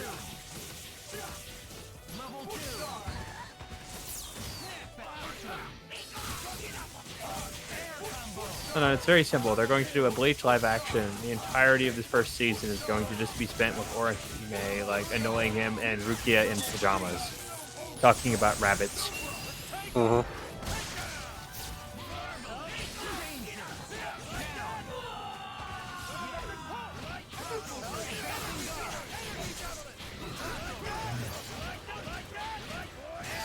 Alright, wow. This fearless attitude for Quack, putting in so much. Netflix would make a live adaptation of Demon Slayer and not kill a single demon. No, Tanjiro just magically never gets hurt. You know, we can't show excessive violence in the United States, so, you know. He just has a magic sword that does all the fighting for him. Oh, and Nezuko only is sick.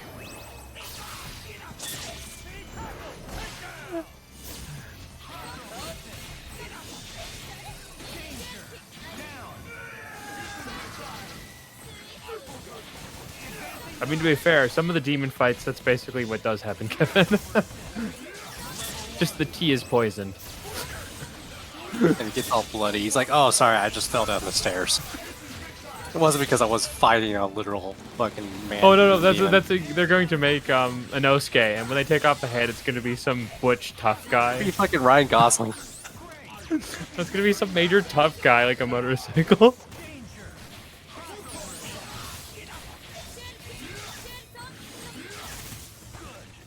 Live action Naruto, aka they don't have the budget for this shit.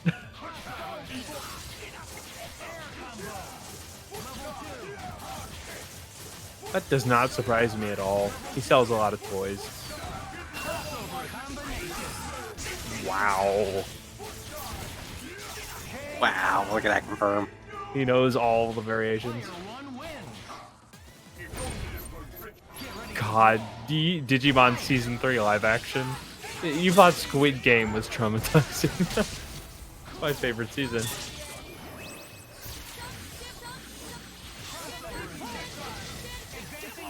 Right, so, like, just like memes, like, trying to set up patterns and Quack's sheer ignorance, you know, we just referred to Inosuke. It's the, I'm too angry, too scary to give a shit about your pressure or your options. I may bleed, but I'm still getting this hit. So I think we're getting a little flickering. Okay, we're getting a lot of flickering here. Please stabilize. My eyes are It'll having fix trouble itself out. focusing. We're just having a small seizure. It's okay. Thank you, Wicked Haiku, for resubscribing for 30 months.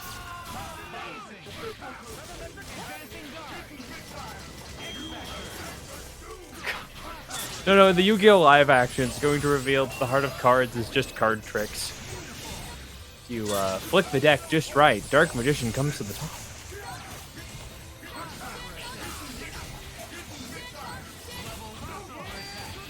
Bruh, I would love to see a Yu-Gi-Oh! Live adaptation just to see how bad Yuki's hair would be.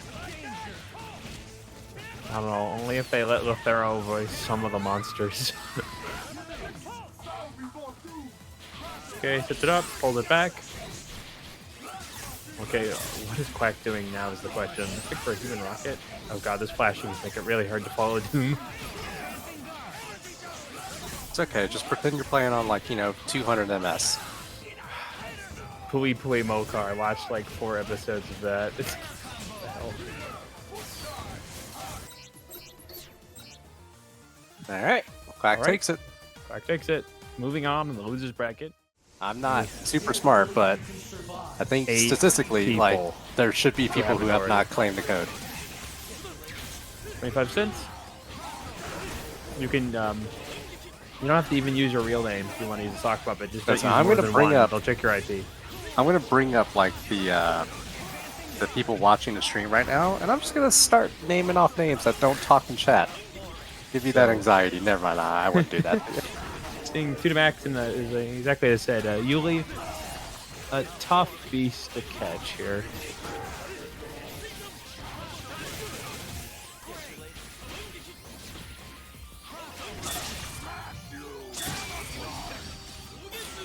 Hang on.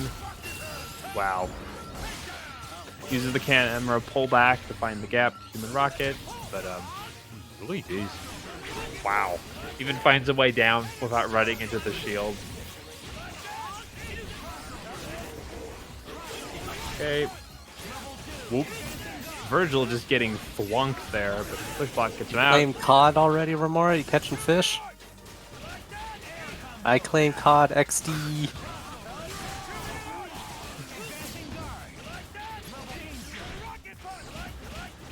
It's a lean fish. You claim Cody. Romora, if you can tell me how to unlock Cody in Street Fighter 6, you'd be a god. Need my whirlwindy fist. Wait. Like, Max, just, it's the classic, you know? It worked for Incredible God of Marvel, Blue River, and it works for Max. Big bodies with central drones. It's deadly. Also, if you're having that problem on the match arena page, you can also hit the, instead of claim code, hit contribute right above it, and that fixes it too. Or sometimes what I do is if I log in first, then click claim code, it usually refreshes. The website has been a little hanky this week. Okay, wow, nice use of crouching medium. Finds the gap. I don't think I've ever seen crouching medium used in that, like, fashion. I think it's probably pretty tight to do that in a window where you don't get hit by the lighter flashes of the earlier ones. Oh my god. Somehow this whack bot hasn't died under all these mixes. Oh, nicely done. You spoke too soon. I mean, it's not a good dive kick, but why does Vergil have a dive kick?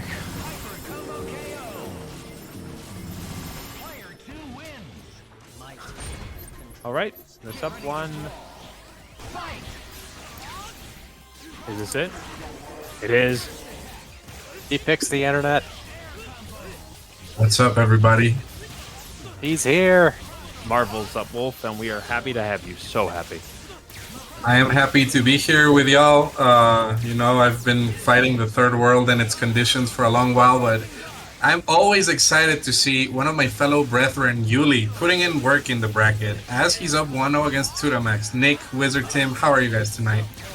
Incredible. Doing better.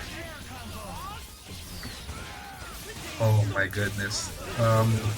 Guys, I don't know how the first match went, but I'm assuming it was a 0 game. It's really hard with Max's team. You have to make such a bold read when you're hitting a character like Zero that you have to make every single opportunity count, but Yuli's very slippery. It's hard to catch a player like Yuli. Yeah, the sum of last match was Sentinel was bullied by the Sparta brothers. Oh my goodness, poor robot. Is this, what can Sentinel do besides hard drive and pray against certain matchups? Upper. Complained to Master Mold, clearly.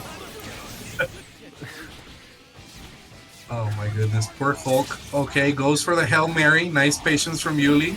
No teleport to the other side, expecting maybe the DHC, and just going for the Buster chip out. This could be it, but no, Tutamax didn't swing, did not believe, and just armoring through the Blue Buster. A lot of people don't know, but Blue Buster is not actually a projectile that you have to worry about. If they just throw one, you can just jab it. Speaking of jabs, the muffler. Alright, get the little health back on Hulk. Let's see if this works. Okay, dash up S into dash up S. This is chat neutral at the moment. I think out of the 7 buttons he's hit, 6 of them have been S. Why wouldn't you is the question here.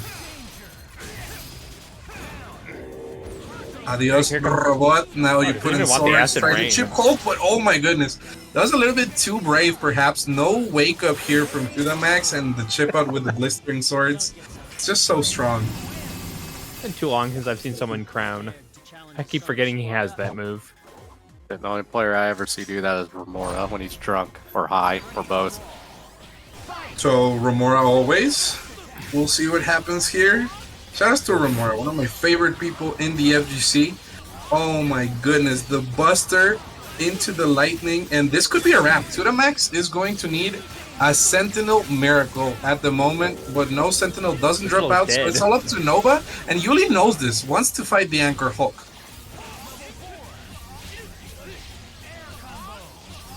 Tim, Nick, is it possible? Have you guys ever seen Anchor Hulk make a comeback like this? Not against this team. Against some teams, maybe, but the speed differential is just going to crush you here. I've seen Jan do it before, but you have to get the hit. Just the one hit into prayer circle, sometimes it works. Wait for it. Yep, and now you said the rocks Oki. Does to the max go for it? No, just stands there and tries to intimidate Yuli. Armor into armor, and Yuli just gonna go for the MBCI neutral. And it works out. The DHC with the Siempre Pega. Nick and Tim, things are looking crazy, and Dante almost got blessed, but the judgment cut. I mean, I'm not gonna say I don't believe in Max, but it was gonna be an uphill battle. That's a rough matchup. You know, it's just the life of the low tier hero. Sometimes, you know, coupled with Parsec, it's really hard. Let's see. Who do I like in this fight? Fuck, I like both of them. Yeah, and this team actually has a lot of the tools you might need for Quack in terms of getting through this. With an assist, they can actually keep M.O.D.O.K on the ground. And you have a pretty good snap, but you cannot let this happen. No mistakes. Because otherwise, if you give Mothman an inch, he's going to apparently burn the meter that was so close to Phoenix, but all things work out.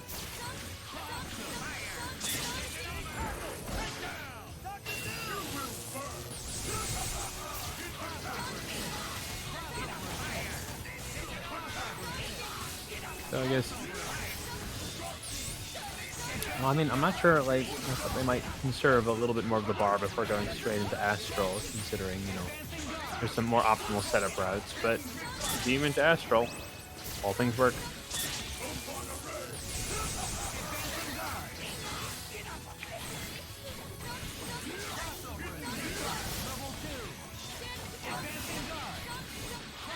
Alright. It's weird to see Quack this passive. Usually by now they would have called missiles while playing Doom at point.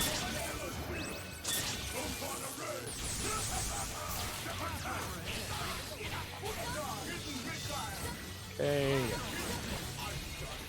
A lot of like heavy pursuit options. Nothing paying off though.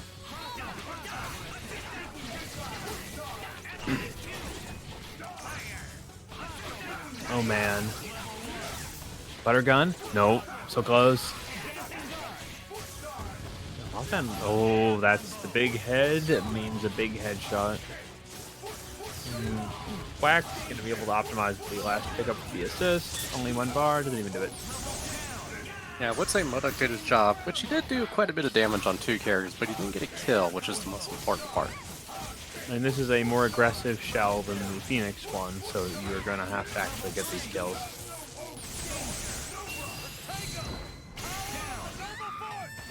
Alright, with Shuma he gets the mix. Ooh, how do you anticipate that? Okay, wait. I guess it's still covered by the missiles. Wait, where'd the missiles go? I'm very confused. Oh well. Didn't get punished for that. Quack just up backing for his life here. Oh, and pay attention to that clock. Just about to hit 10. Don't call any assist. He called it assist. Okay.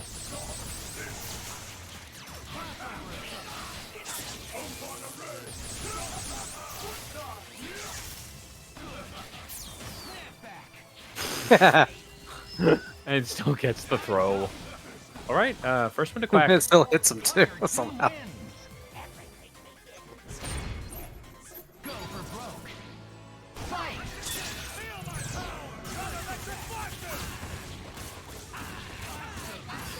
I'm not sure if that was an execution error or something we just don't see. Sometimes Quack just moves in a unique pattern. We don't understand the intelligence that Quack has. Quack GPT is in full effect. Also, how the hell did we forget to do this?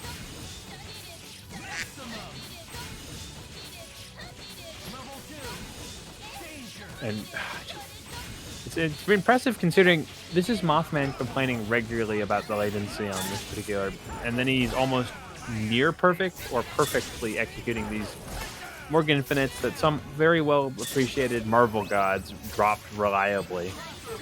I like how you landed right into the shell kick. Like, it's definitely a fascinating thing about the modern meta is that we have people landing all these TICs on Parsec when some of the best players in the world from older generations were dropping them at local, like, in-person events. But, you let Quack cook! And he says it's time for turducken. Feel the layers.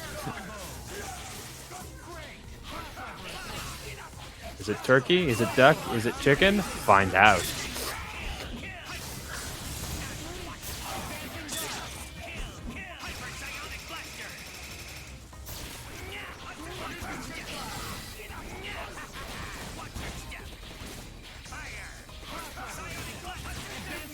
Don't know where Wolf is. We told him to hop in here. Mm-hmm.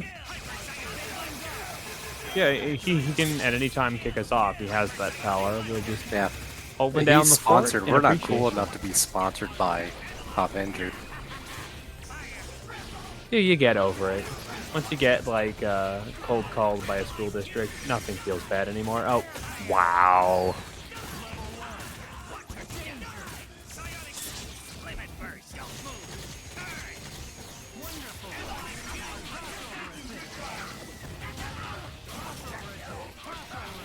Okay, wait. Excellent stop with that momentum. Just one button for Mothman and then runs away. Oh, he was so close on that. Oh my god, the disrespect is just apparent. Wait. There was a chance. It was to get one hit and immediately mix. No cook. To go play Yu-Gi-Oh! Online.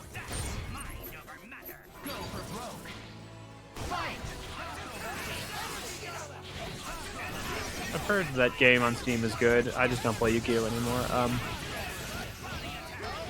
Okay, Mothman's out. I've never seen Energy Javelin hit M.O.D.O.K so many times as they had this match.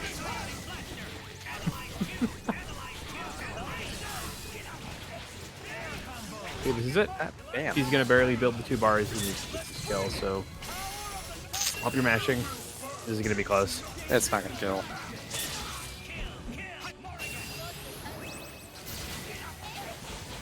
Oh no, wow, Mizzle's still cover because Good Shuma block, was looking though. the wrong direction. I'm not sure how Shuma got reversed like that. Yeah, where is Living Legend? Is he playing tonight? Thought he was in lower brackets. Did he get out already?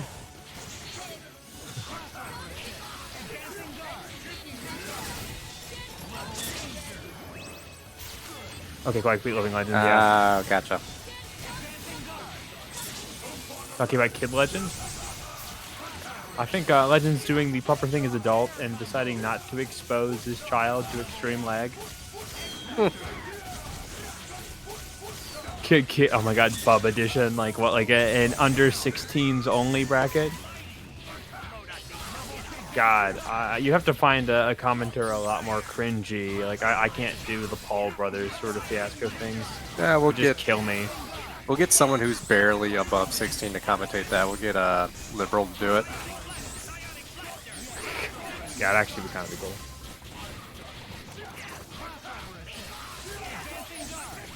You gotta try out this giveaway website. It's not gambling, I swear, kids. And then you could win Robux. Marvel vs. Capcom, now available in Roblox.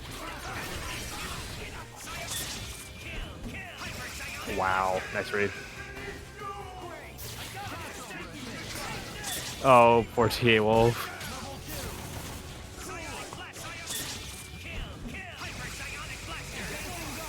Ooh. I'm so honored. Okay, jeez. I'd say this is pretty much perfect equal out. Both are on the same bar. The Quack's X Factor-less. Not sure in this case it matters. This is like it's like chess. It's all these little hits and punishes.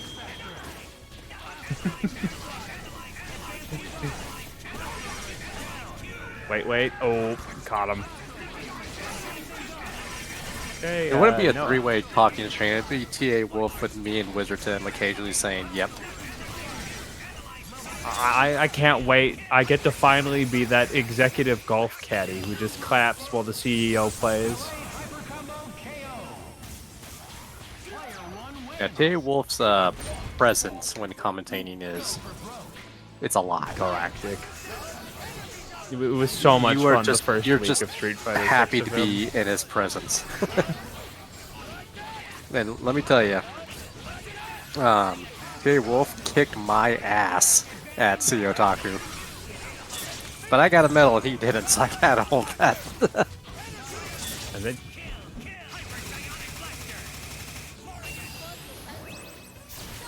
then, I can articulate my thoughts better in typing than speaking, Fruity, that's why. I mean, let's put it this way.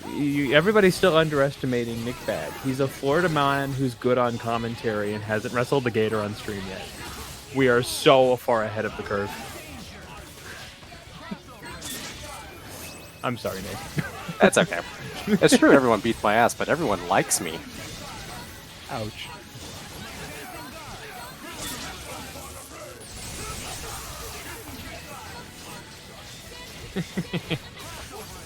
Okay, wow. It's really quick. Just Quack just immediately draws the gun on X Factor the minute he sees Morrigan running away. This is the longest set in mankind's history. It's the Quack GPT thing. You know, when he plays really fast, it hides the little computational gaps. But if you freeze in place, like the AI in Street Fighter 6, they just stop moving. I don't throw, I'm just bad. It's like it's your own fault for putting money on me.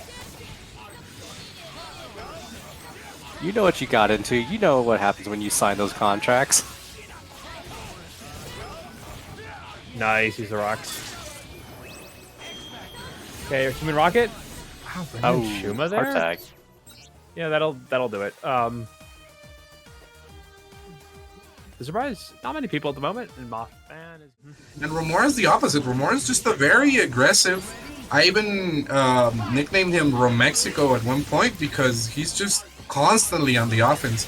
So it really comes down to, will Monkey's defense with the jam session be enough to scare Romora's offense away? And it's also a big thing that the defensive style works really well, but Romora is a player who uses a lot of like timing-based mix-ups. He'll wait for the missiles, he'll literally do nothing and see if he can test your reactions. I think this is a matchup that really depends on who spends their meter first, because they both have really strong lockdown assists. But the thing is that the ground control on Monkey's team is a little bit more limited because you have to be dodging through the missiles. So you're kind of hoping that Romora runs into the jam session. Romora's a patient player when he needs to be.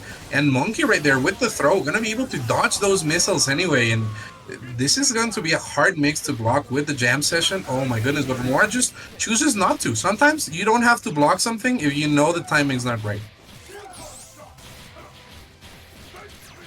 Alright. Looking to just cover Avenue's butter gun, has backup assists, not calling them yet. Oh, beautiful. What I confirm. But drops it. Sometimes people do Chad things and then they just don't capitalize. Very un-Chad-like of him. Brings in, wants to use hidden missiles as an assist. Ooh, that's a good catch. You don't even need to X here because just the THC at the end of the combo is so strong. Goes into the THC, should only need like a Sphere Flame here, just keeps it simple. Monkey you know, trying to get a nice setup with the jam session and missiles, but Romora has not chosen to block, and it's paid off both times. Just the aggressive options have been good, and now that Romora has meter, this is the one opportunity where you can kind of threaten a chip out against Dr. Doom and force Monkey into a bad scenario. Hopefully we don't see a Dante attack right there, because it's really not necessary. You have to drain the meter off Romora for this to work out. Has the X Factor pop if he needs it, which he doesn't. Nice. Okay, single Mixel. Okay, Monkey activating the Devil Trigger. Dante, a lot of people say beats Doom, but when Dante has no meter, it's hard for Dante. Oh my goodness, Wow. what a pass right there. They both wanted to swing, but Monkey hesitated a little bit, and Romora making the best out of this scenario. When both players hold X Factor that long, it really becomes quick draw. People are saying Romora best Doom in the chat. I think he's in contention for it, just based on results alone.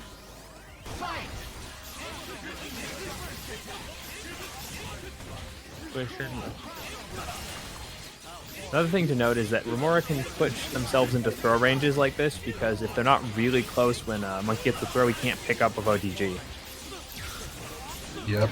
Oh, trying to get the catch right there, sniping the Doom and just DPing, because a lot of people don't know, but DP kind of makes you get a mix-up off of Zero. If you throw Buster, you get a double dash in the air. A lot of characters in the game can do this, mostly privileged ones like Zero, Morrigan, Phoenix, M.O.D.O.K. But Monkey has a couple of techs here that work out fine, and just the level 3 in the neutral paying off for Romora, but attack from Monkey. Oh, so close to confirm. Wow, that works. When the feet are divin.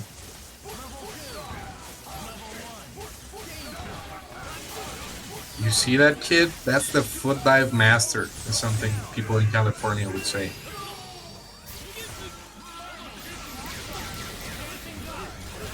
Okay, wow, that block. Not a block. What a kill! Oh my goodness. Just layers upon layers. And Romora going for the Siempre Pega. Sometimes it's all you need. It doesn't spend the X, so there's not going to be a potent mix. But goes for it again, and then X's after we see the helms broken. No Nice punish dodge. from Monkey. I'm just going to try to ice out the situation. Here comes the jumping S instead of the helm breaker. What a mix here from Romora. And now Monkey has to survive, has to fly around and make the most out of this Doom. Waste this X Factor, otherwise things are gonna get nasty here for MonkeySenpai. Tries to go for a cheeky grab, but Romora was ready with the down heavy forward OS as Dante manages to land on the floor, and now it's an even match. Nice defense on both sides. God, that bit.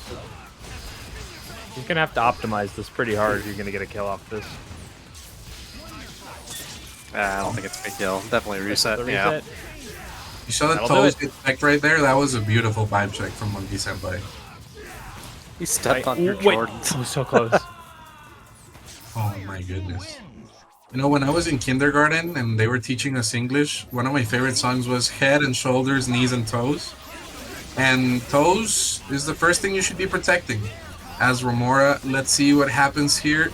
Oh my goodness. Romora just goes on the offense. You know, if the defensive game plan didn't work out, you might as well throw everything out the window and just bully your opponent into submission. Okay, That's hit up offense, the that's missiles. more I think we're offense. going for a snap here, probably. What's Dante gonna do? Win neutral 75 times? Yeah, true. I'm more scared of Doom than Dante. Yeah, I feel like Doom's the heart of Monkey's team once Zero passes away, and Romora manages to pick it back up with the scramble right after. Oh, the block from Monkey, but how long can you block? And the missiles there keeping Dante honest. The helms are broken, killer bees everywhere. Oh my goodness, it's about to get really hectic. Psycho Crusher, Purple Rain. Somebody's playing basketball with Charlie Murphy at the moment. Let's see what happens here. Oh my goodness. But Romora has just been evasive. He's becoming Yep, one. ran of up the the hidden X Factor, missiles. now it's no longer a problem.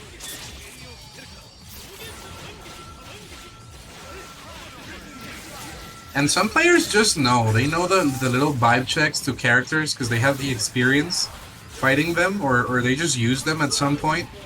Like, just the angles that Dante doesn't like to be at. Or like, when Deadpool players fight someone that knows how to fight Deadpool, they're like, what? Guns can be punished?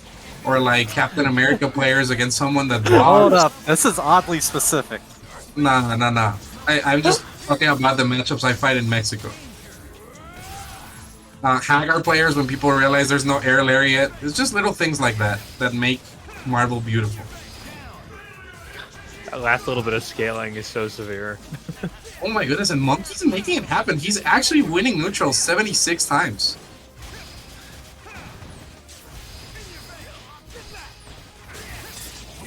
I mentioned teleport guns because I read Psychelic in the chat.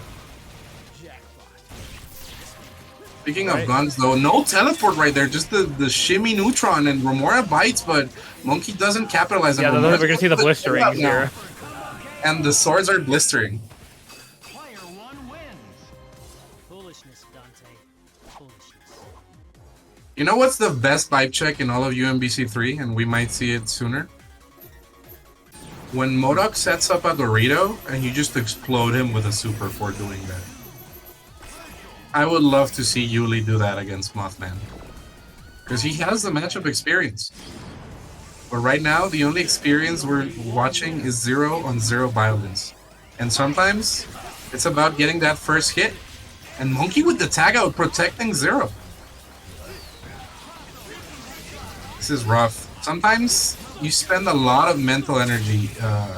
Nick and Tim, you guys have been to tournaments. You know how exhausting it is to almost make that one comeback and then things just go downhill.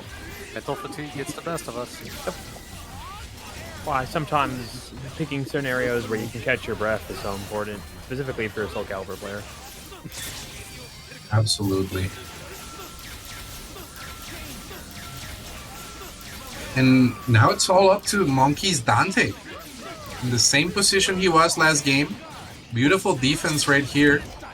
He just goes for the $1 million, catching Dr. Doom, trying to get the mix right here, and all the scrambles, but I didn't know that nullified Buster. Monkey's bringing out every knowledge check possible, making Doom hurt, and trying to catch Romora slipping here. Oh my goodness, but Romora with the Buster on point. This could be a punish on the teleport. What a grab. What's impressive about that is that it was a punish, and oh, Monkey's trying to swing. Romora gonna backdash? Yep. Oh, he just burned the assist. He can't OTG. It's just 74 wins in neutral here for Dante.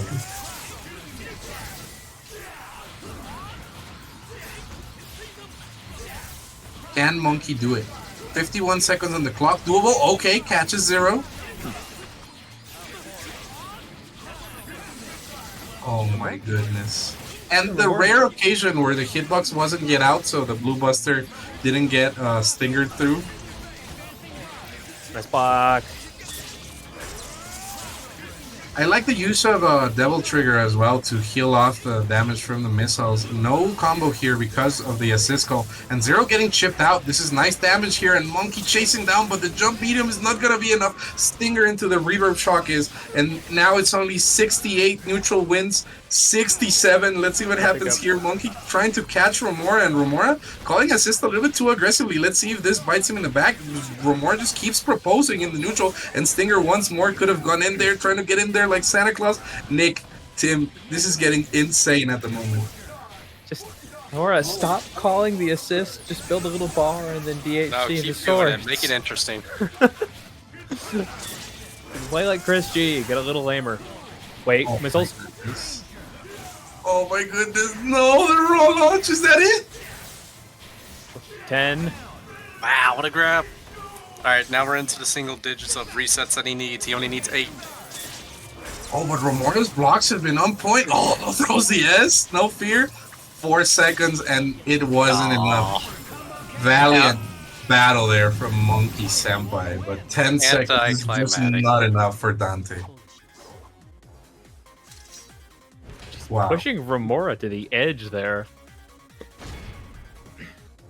I think this is the most impressive loss I've ever seen in my entire life. better. You know, sometimes I would say that M.O.D.O.K players are the villain in the bracket. They're the player that nobody wants to see. But I just realized that MothMan is the only non-zero player left in this bracket. So perhaps he will be tonight the people's champion. Regular X Factory winner, but this team's a bit more of a work than as usual. This is clean. And something to note here is that Mothman is not using that Jean Grey that he's known for, just going for the Doom. So this means that you can spend meter here, and it does change how you fight this matchup, but the blaster was not enough, didn't linger quite in time, and Morrigan got hit. Oh my lord. Things are just getting hectic, ladies and gentlemen.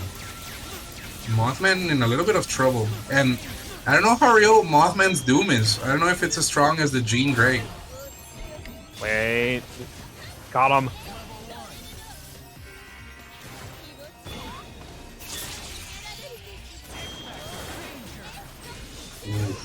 And this could be a momentum swing here. No tag for M.O.D.O.K, just trying to make the best out of Morrigan. And Yuli needs an answer here. Dante needs to escape this corner, otherwise it's gonna be a big amount of chip right here. Beautiful confirmation from Mothman. Yuli in a little bit of trouble. He's learning so much. What do you think M.O.D.O.K studies every time he analyzes cubes? It's a new PhD every time he does a TAC. That's fair. In my mind, he's learning about astrology. He's reading like their astral letter or whatever it's called. He got a hold of one of Dr. Strange books. No, he's just filing 1,000 petitions to remove his likeness from the live-action Marvel Universe. That's What never if- gonna happen. Self-help books. Rich Dad, Poor Dad, or whatever it's called.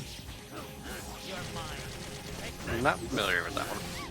The Robert Kiyosaki or whatever.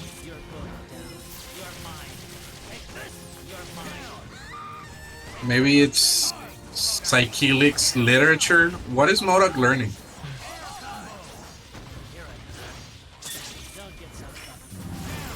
Okay, wow. Now, here's Vergil still turning this around, and she's the clock. 15 seconds. Well, that's a good start. Not enough to kill, but the reset of Kaiba has to be strong, and beautiful setup right there from you. That's the Mothman. Not enough though. Oh, this is gonna hit. He had to do that. He had to get rid of the durability of those projectiles, or he would have been chipped. Oh, and the chip out is not enough. Yuli running away with it against Mothman. Oh, well, thank you, Kevin, for changing the nameplate. Yep.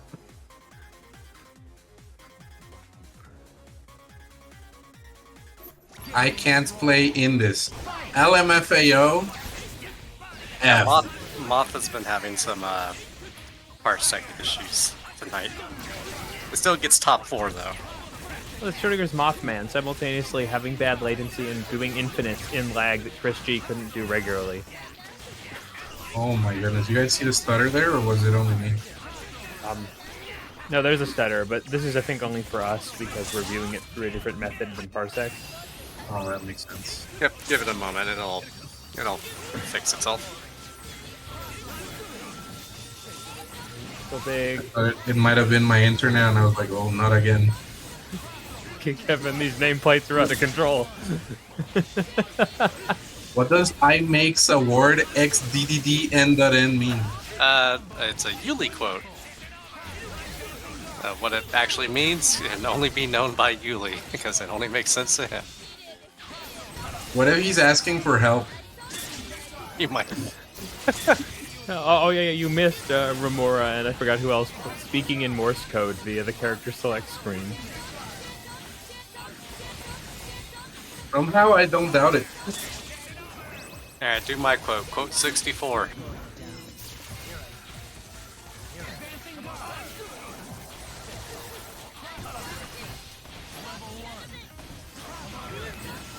My favorite quote of all time is something Mothman just said out of the blue to me one day. He said, How am I even vegan if I always hit people with my meat in bracket? You just said it. Now, that sounds a lot like the quote I never got in, which is I refuse to believe battle raps are vegan. Oh my goodness. That is layers. Nice pick. The gaslighter of the century? What does gaslighting even mean? Yeah, we call you propane. Propane and propane accessories. I actually cosplayed Hank Hill one Halloween. That's awesome. Yeah, I'll send you guys. Send me a Twitter message and I'll DM you the pics for spooky season. Now, Moth seems happy about that. Yeah, I mean, once you say the Moth quote, he just powers up. Mothman has some very memorable quotes. The vegan one is good. When he told me he only drinks vegan water with no microorganisms in it, that was pretty great as well. Motherfucker drinks distilled only. Look, I don't care what water he drinks as long as it's not coconut water. This stuff tastes like battery acid. But my favorite Mothman quote of all time, guys, has to be when I met him at Soko Regionals 2015. He beat someone in Street Fighter, and Super Noon told me, "Hey, this is my friend Grinta." I'm like, "Nice to meet you. Did you beat that guy?" And he says, "Yeah, I beat that chinless motherfucker." And I was like, wow, very aggressive stuff. It's really funny because if you've ever heard Gabriel, his brother, they seem to be polar opposites in terms of aggression. Yeah, you know, they're just very Mothman known as a very aggressive person both in game and out. And Gabriel just really chill in general.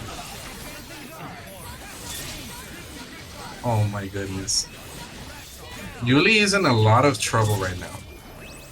If Mothman gets this mix here with the cross-up, oh, fakes it. Forcing Yuli to X at a bad angle and just a punish with the shell kick. Beautiful stuff from Mothman. Yep, wasted almost a half of his X Factor at this point. And this time the swords stick. But no meter, and now Mothman just free to run away, but how long can you run away from a teleport? Yuli capitalizes here, still a little bit of X. Dr. Doom is going to have to hold the mix. What side? No side, just defeat yet Divin, but it's not going to be enough to kill. And the same reset has brought out, but a different variation. And Yuli just round trip glitching. Oh my goodness, things are about to get really hectic. Will Yuli jump back again? No, Mothman just trying to chase away, and Vergil's going to get hit here. Oh, I would like to see photon shots in this scenario. They're particularly powerful against Vergil on the ground as well. Let's see what happens here. Goes into the air, sets himself up for a teleport mix-up. The plasma beam keeping Vergil safe. Yuli's gonna have to make an aggressive call right here. Do you teleport? There he goes. Ladies and gentlemen, things Not are building about any to bar either. really so crazy. Here we go. He goes in and loses his life lead. Oh, about even now. Okay, who's first to get one bar? They can slow this down completely. Gets it. Ah, gets it. The patient pays off. And that is why I'm a big fan of staying grounded as Doom when both people don't have meter. Because you can throw the heavy photon shot and the light photon shots and just cover every angle that Vergil wants to do. You can always do a Quack and just mix in a little missiles if they're pulling back too hard. Yeah, but then you risk the stinger. So it's kind of a cat and mouse game. Mothman saying that he's playing underwater, but the question remains, is it vegan water or regular water?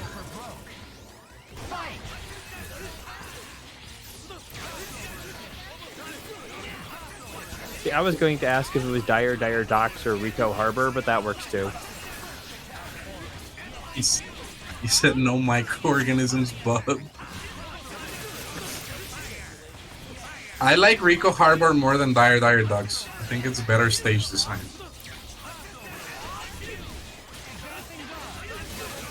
Okay, now the Gene, now Yuli's aggressive style could actually pay off in a lot of places if he can find these snaps.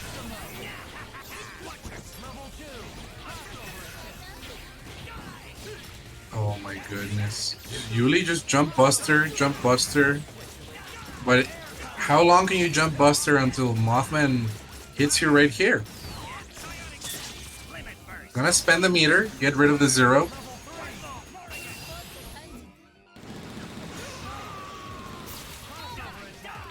Still Haggar worth from 100%. And Yuli, well aware of what the escape conditions are here, gonna maybe try and tag in Vergil for a setup. One mix, tries to ice out the M.O.D.O.K, but nice defense, and Yuli just swinging, and that's a cross-up Helmbreaker. Mothman's usual defense a little bit dampened here by the underwater Mario Parsec experience. The chance, and he's about to get Dark Gene.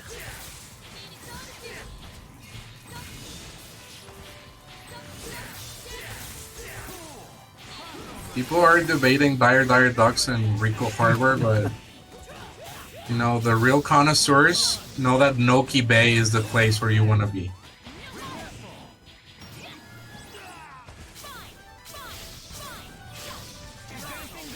Just a beautiful sight, unlike fighting Phoenix with 5 meters. I still gotta give it to Metal Harbor, thank you very much. That is a based take. Okay. Think about Mothman. They've been working so hard on the meterless, Dark Phoenix-less combos, and they're really impressive now. I saw Mothman did one where he spent 3 meters on his own. All these relaunch options. GG. People are talking about Pop-Tarts in the chat, and I just want to make a huge disclaimer because I got bullied about Pop-Tarts once in life.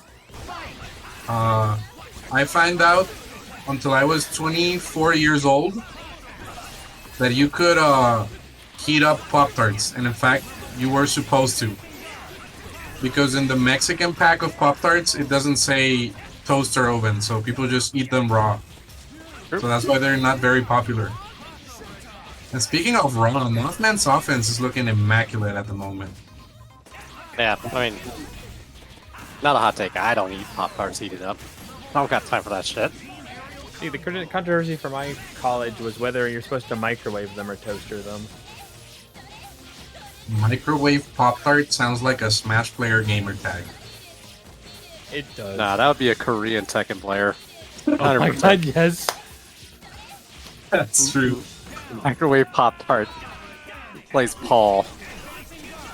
No, they clearly play Panda. Speaking of microwave Pop-Tarts, that's what Mothman is doing with M.O.D.O.K at the moment. That's what the M stands for. Not surprised if he has one of those on that massive chair. Wow. What a Probably a fucking popcorn challenge. popper too. Look at that. I help notice that Moth has been using a lot more balloon bomb, and I think PA Wolf has something to do with this. Oh my goodness. Does M.O.D.O.K stand for microwave on dinner on kitchen? Microwave Pop-Tart? We'll see. Oh my goodness, Yuli bringing it back. This could happen. If he gets the infinite here, which is hard with 0, not many people do it. And no, just the Sogenmu kind of flustered the combo a little bit. Dang, this is a huge amount of damage if he gets all of the cubes. Yep, I agree. Because Wait, what? That was a based X Factor right there. he just wants to get onto his next match. M.O.D.O.K, just Mothman bringing out the I found you faker. Faker? I think you're the fake hedgehog around here. Down here. Otacon. People are microwaving their hot dogs. Fucking weird out here, Otacon. Snake, that's called a Shigure dog. It's also popular with... I never want to hear microwave hot dogs again. You guys are literally hurting me, chat. Hot dog flavored water. No. Oh my goodness. Also, in our state, we don't want to hear the word Oscar Mayer anymore. They freaking left. Who is Oscar Mayer? What is his purpose? Sell cheap- disgusting hot dogs. And cheap lunch meat. We eat ballpark franks out here. Is it just food? English vernacular was going to pronounce any bankais from Bleach properly. You don't think a British esports commentator could say Zenbon Sakura Kageyoshi? No, they couldn't. No.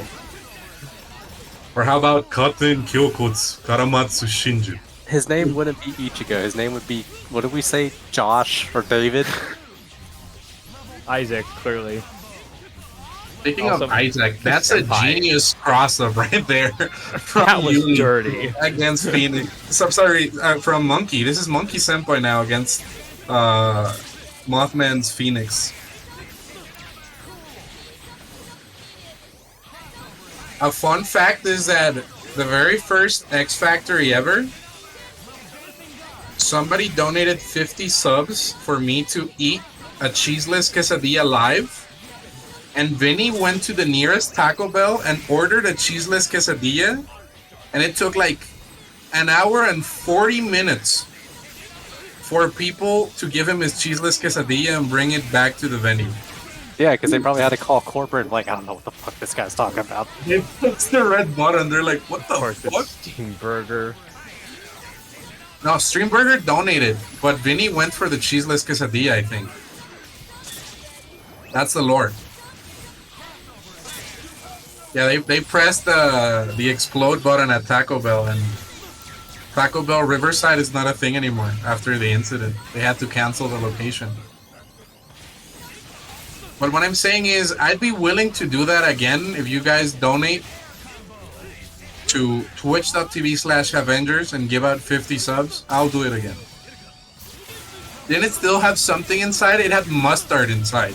They substituted the cheese with mustard. That was their culinary decision, their choice. This is perfectly doable for M.O.D.O.K. Back into the match. Yeah, very guaranteed chip bombs, guns, yeah. What? Oh, the teardown right there. MonkeySenpai defending the honor of the stream, saying this is a good Christian stream. How dare you bring that fellow M.O.D.O.K behavior here?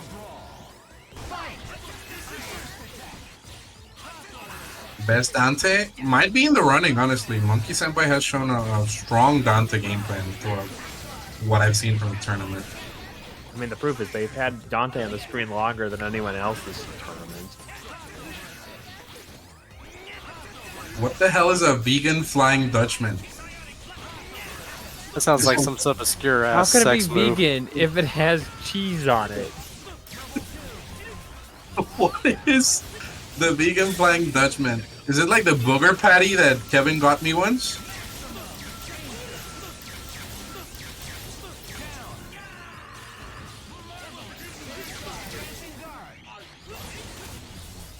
Oh my goodness. Monkey's just dismantling Mothman, but Phoenix is a thing now.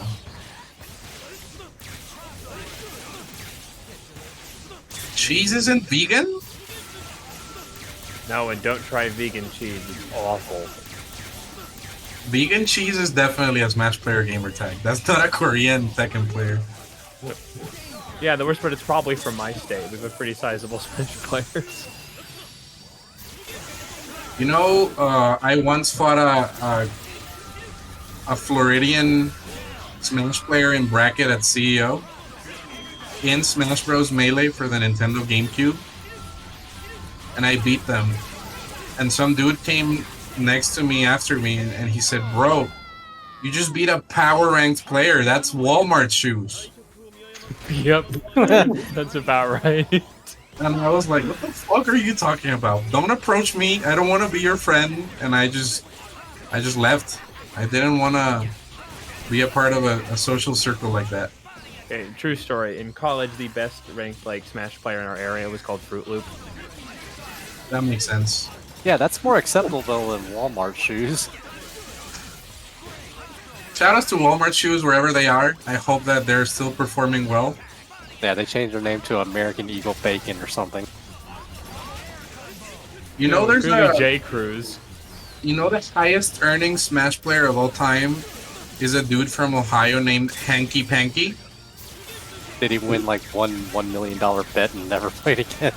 No, apparently he's won so much money just by never leaving Ohio and never attending a tournament where there's a power rank player better than him, that he just has farmed Ohio for the past 20 years and made more money than anyone. And apparently he spends it all at Raising Cane's. That's awful. And he's like a very big problem for Smash Melee statistics because every time they do like an ELO or win percentage thing, Hanky Panky's a top 3 player of all time. So they can't make serious rankings and count Hanky Panky. They have to be biased. No, I mean, he has the wins. They can't do anything about it. What are they going to do, DQ him? That is my idol. He is who I want to be in life. I mean, in Marvel, didn't we used to make a joke that most New York events were just referred to as Chris G's rent money? Yeah, seriously. Wow. Speaking of rent money, Mothman is trying to collect his weekly rent money here, putting a W against MonkeySenpai on the board. Remember that very small stint that we had with collusion at like, especially like, what was it, Level Up? Or I've always- never seen people collude ever, especially in the UMvC3 community. Yeah, you really couldn't say that with a straight face, could you? No, I cracked. Oh, no, I That's just what remember. the C stands for. UMvC, that's collusion.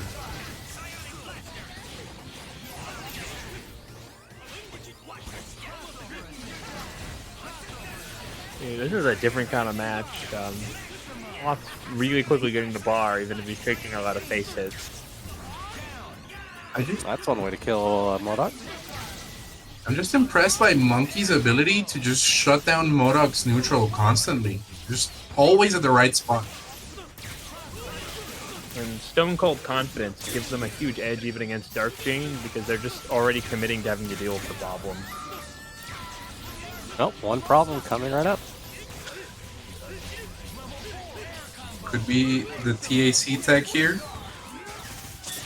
Oh, gonna go for the chip kill into Sogenmu. Nice. Trying to force an unblockable. But it wasn't enough to chip, and now Mothman is in a good scenario. Activates via lightning, and oh my goodness, it's Sogenmu again. X Factors.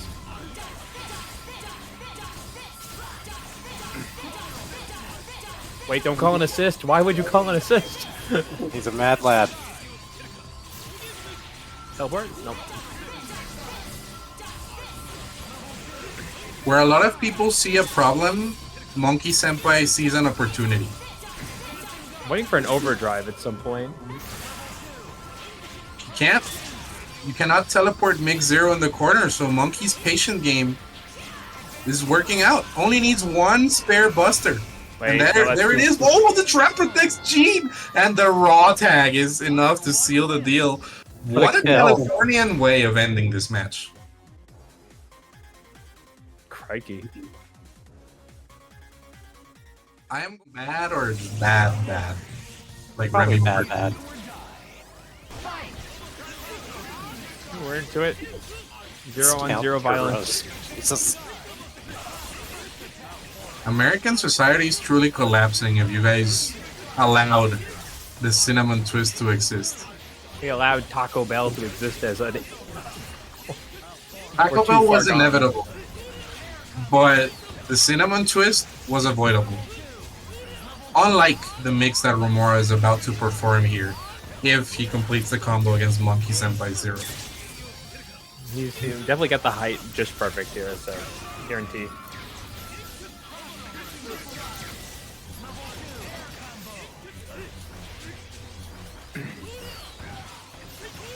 Well, let's see if Dante can pull out that magic 3 more times, and then 3 more times after that. It's rough, because it's technically like 78 times. What the hell is a 7-layer burrito? Why are burritos having layers? It's like turducken all over again. For what? Turducken. Don't ask. I'm gonna ask you because I'm very confused. Thank you, Dr. Church, for resubscribing. Alright, so, you know how you stuff a turkey with, like, stuffing? Yeah. Yeah. Put a duck in there. Okay. Just put Yeah. a chicken inside the duck. Yeah, put a chicken inside the duck. And do you put a beer can inside the chicken? Yes, actually. I mean, that's how you get it tendered. That sounds lit, honestly. I want to try out turducken. That is Yeah. what American culture used to mean to the rest of the world. You could eat one animal, but you choose to eat 3. At the That's what we same time. describe as cheap But pizza sausage. Now it's a cinnamon twist type of country, and I don't appreciate that. I want to see its former glory restored. Okay, I got a challenge for you. Would you eat an ice cream sundae referred to as a concrete mixer? A what? The local fast food chain in Wisconsin called Culver's, and they refer to their ice cream sundaes as concrete mixers. I would definitely eat a concrete mixer. I would just eat concrete raw because I'm a Haggar player. So I would try it, a concrete mixer. Alright, here's another one. Would you eat at a fast food, or not, it's not really fast food, would you eat at a restaurant called Fuddruckers if you didn't know what they served? Absolutely, because when I lived in Panama, this is a little known fact about baby T.A. Wolf, but I lived in Panama 3 years. Fuddruckers was the best Applebee's-like establishment I was ever in. Okay, so at least you know I'm what it is. shocked to hear that they have one. Because they're dying in the United States. They had one in 1999, so I don't know if they still have it, but shout outs to Fuddruckers Panama. Yeah. Something about nostalgia and Fuddruckers, because I used to live in Chula Vista, San Diego, and there was a Fuddruckers nearby. But when we had a Fuddruckers somewhere in Orlando and I went to there, you know, like 20 some odd years later, it changed, man. It was horrible. Damn. You guys want to know what my worst fast food experience in America has been? I bet it's Burger King. I bet it's Mickey D's. Put some respect on Burger King's name, please. I love Burger King. You haven't been to some of the Burger Kings I've been to. I will go. It is not Jack in the Box. Although Jack in the Box was traumatic, Fetus. the first time I was ever at Jack in the Box was in LA with Arithmetic. And it was Arithmetic, my friend Jonah, and I, and we entered the store. And out of nowhere, my ankles get grabbed, and there's a crackhead on the floor. And they just look at me dead in the eye, and they yell, "Look!" Hey, yo, what? And then the lady from the counter just kicks the crackhead away and says, "I'm sorry, you want some free tacos?" And I was like, "Sure." So that was my Jack in the Box experience.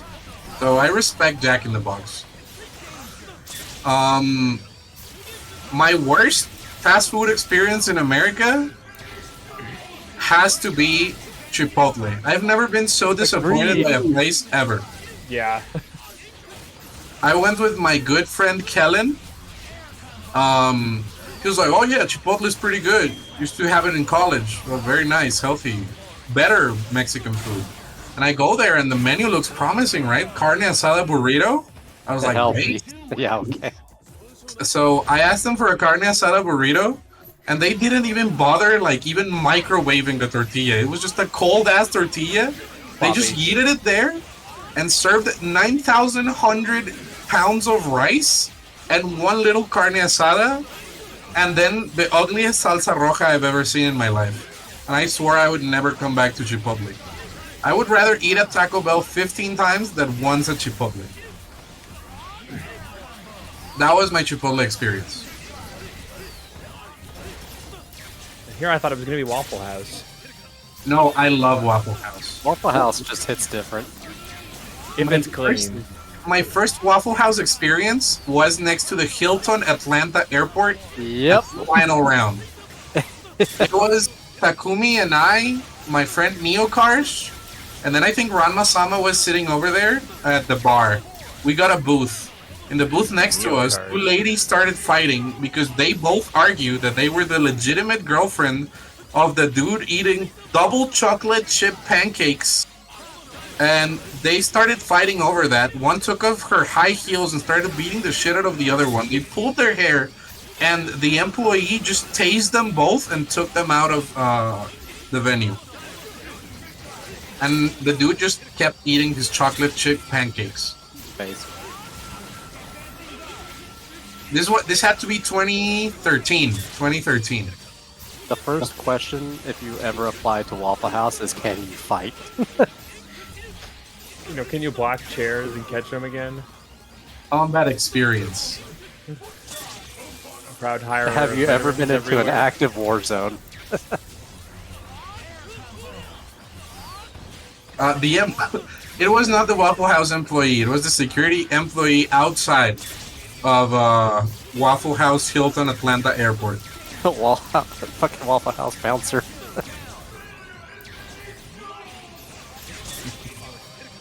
It's not that we're get back to ignoring it. the fight. We're just talking about something more interesting.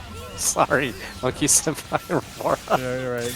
Sometimes the fight is mental. We'll get back to this, but MonkeySenpai. Wow. What is he on? One wins. How much of DXB's Starbucks did he steal? I'm about to say something that might collapse this West Coast chat, but Oh the boy. best burger chain in America is Whataburger, not In-N-Out. Well, as long as you don't say Culver's, we're okay. I kind of agree with that because I live on the East Coast and we don't have In-N-Out. I will describe In-N-Out eating experience. Everybody will tell you, oh, you got the wrong one. You have to double, drip it, mustard grilled, pickle, onion, fucking flip it, bounce it, and then you get the burger, and it all tastes like a fresh pack of Yu-Gi-Oh sleeves. Every time. Consistently. I felt that last You comment. can dress up the burger as much as you want, but it's still shit between two buns. And it's always stale buns. I always tell Kevin I don't want to get there unless we ask them to be extra toasty. Have And you ever? Whataburger was beautiful. They let me put as many dead animals as I wanted in my burger. What's your experience, if you ever had any experience with Five Guys? They were good when they were cheap. Guys, it was good, but for that amount of money, I'd rather go to a restaurant. Same. I think Five Guys was pretty solid. I mean, I love their fries, everything, but their new pricing model is embarrassingly high. They just got ahead of the curve with fucking inflation. They just, got a head start on it. They knew it was coming. Here's a sleeper in American fast food that a lot of people don't know about, and it's pretty great. Shake Shack. Really? We got one of them Shake all. Shack is It's super overrated solid. and like $13 for anything. I'm thinking about expensive burgers, and Shake Shack is one I would get again. And Monkey's getting the W here against Romora. It all depends on whether Vergil goes to the Shadow Realm or not in this mix-up. Goes for the meaty. Oh my goodness, and Romora stays resilient. What a block. Wow. He only has Okay, he's 20 got seconds blistering. to make something happen. You can tell he's been to Shake Shack with the way he blocked there.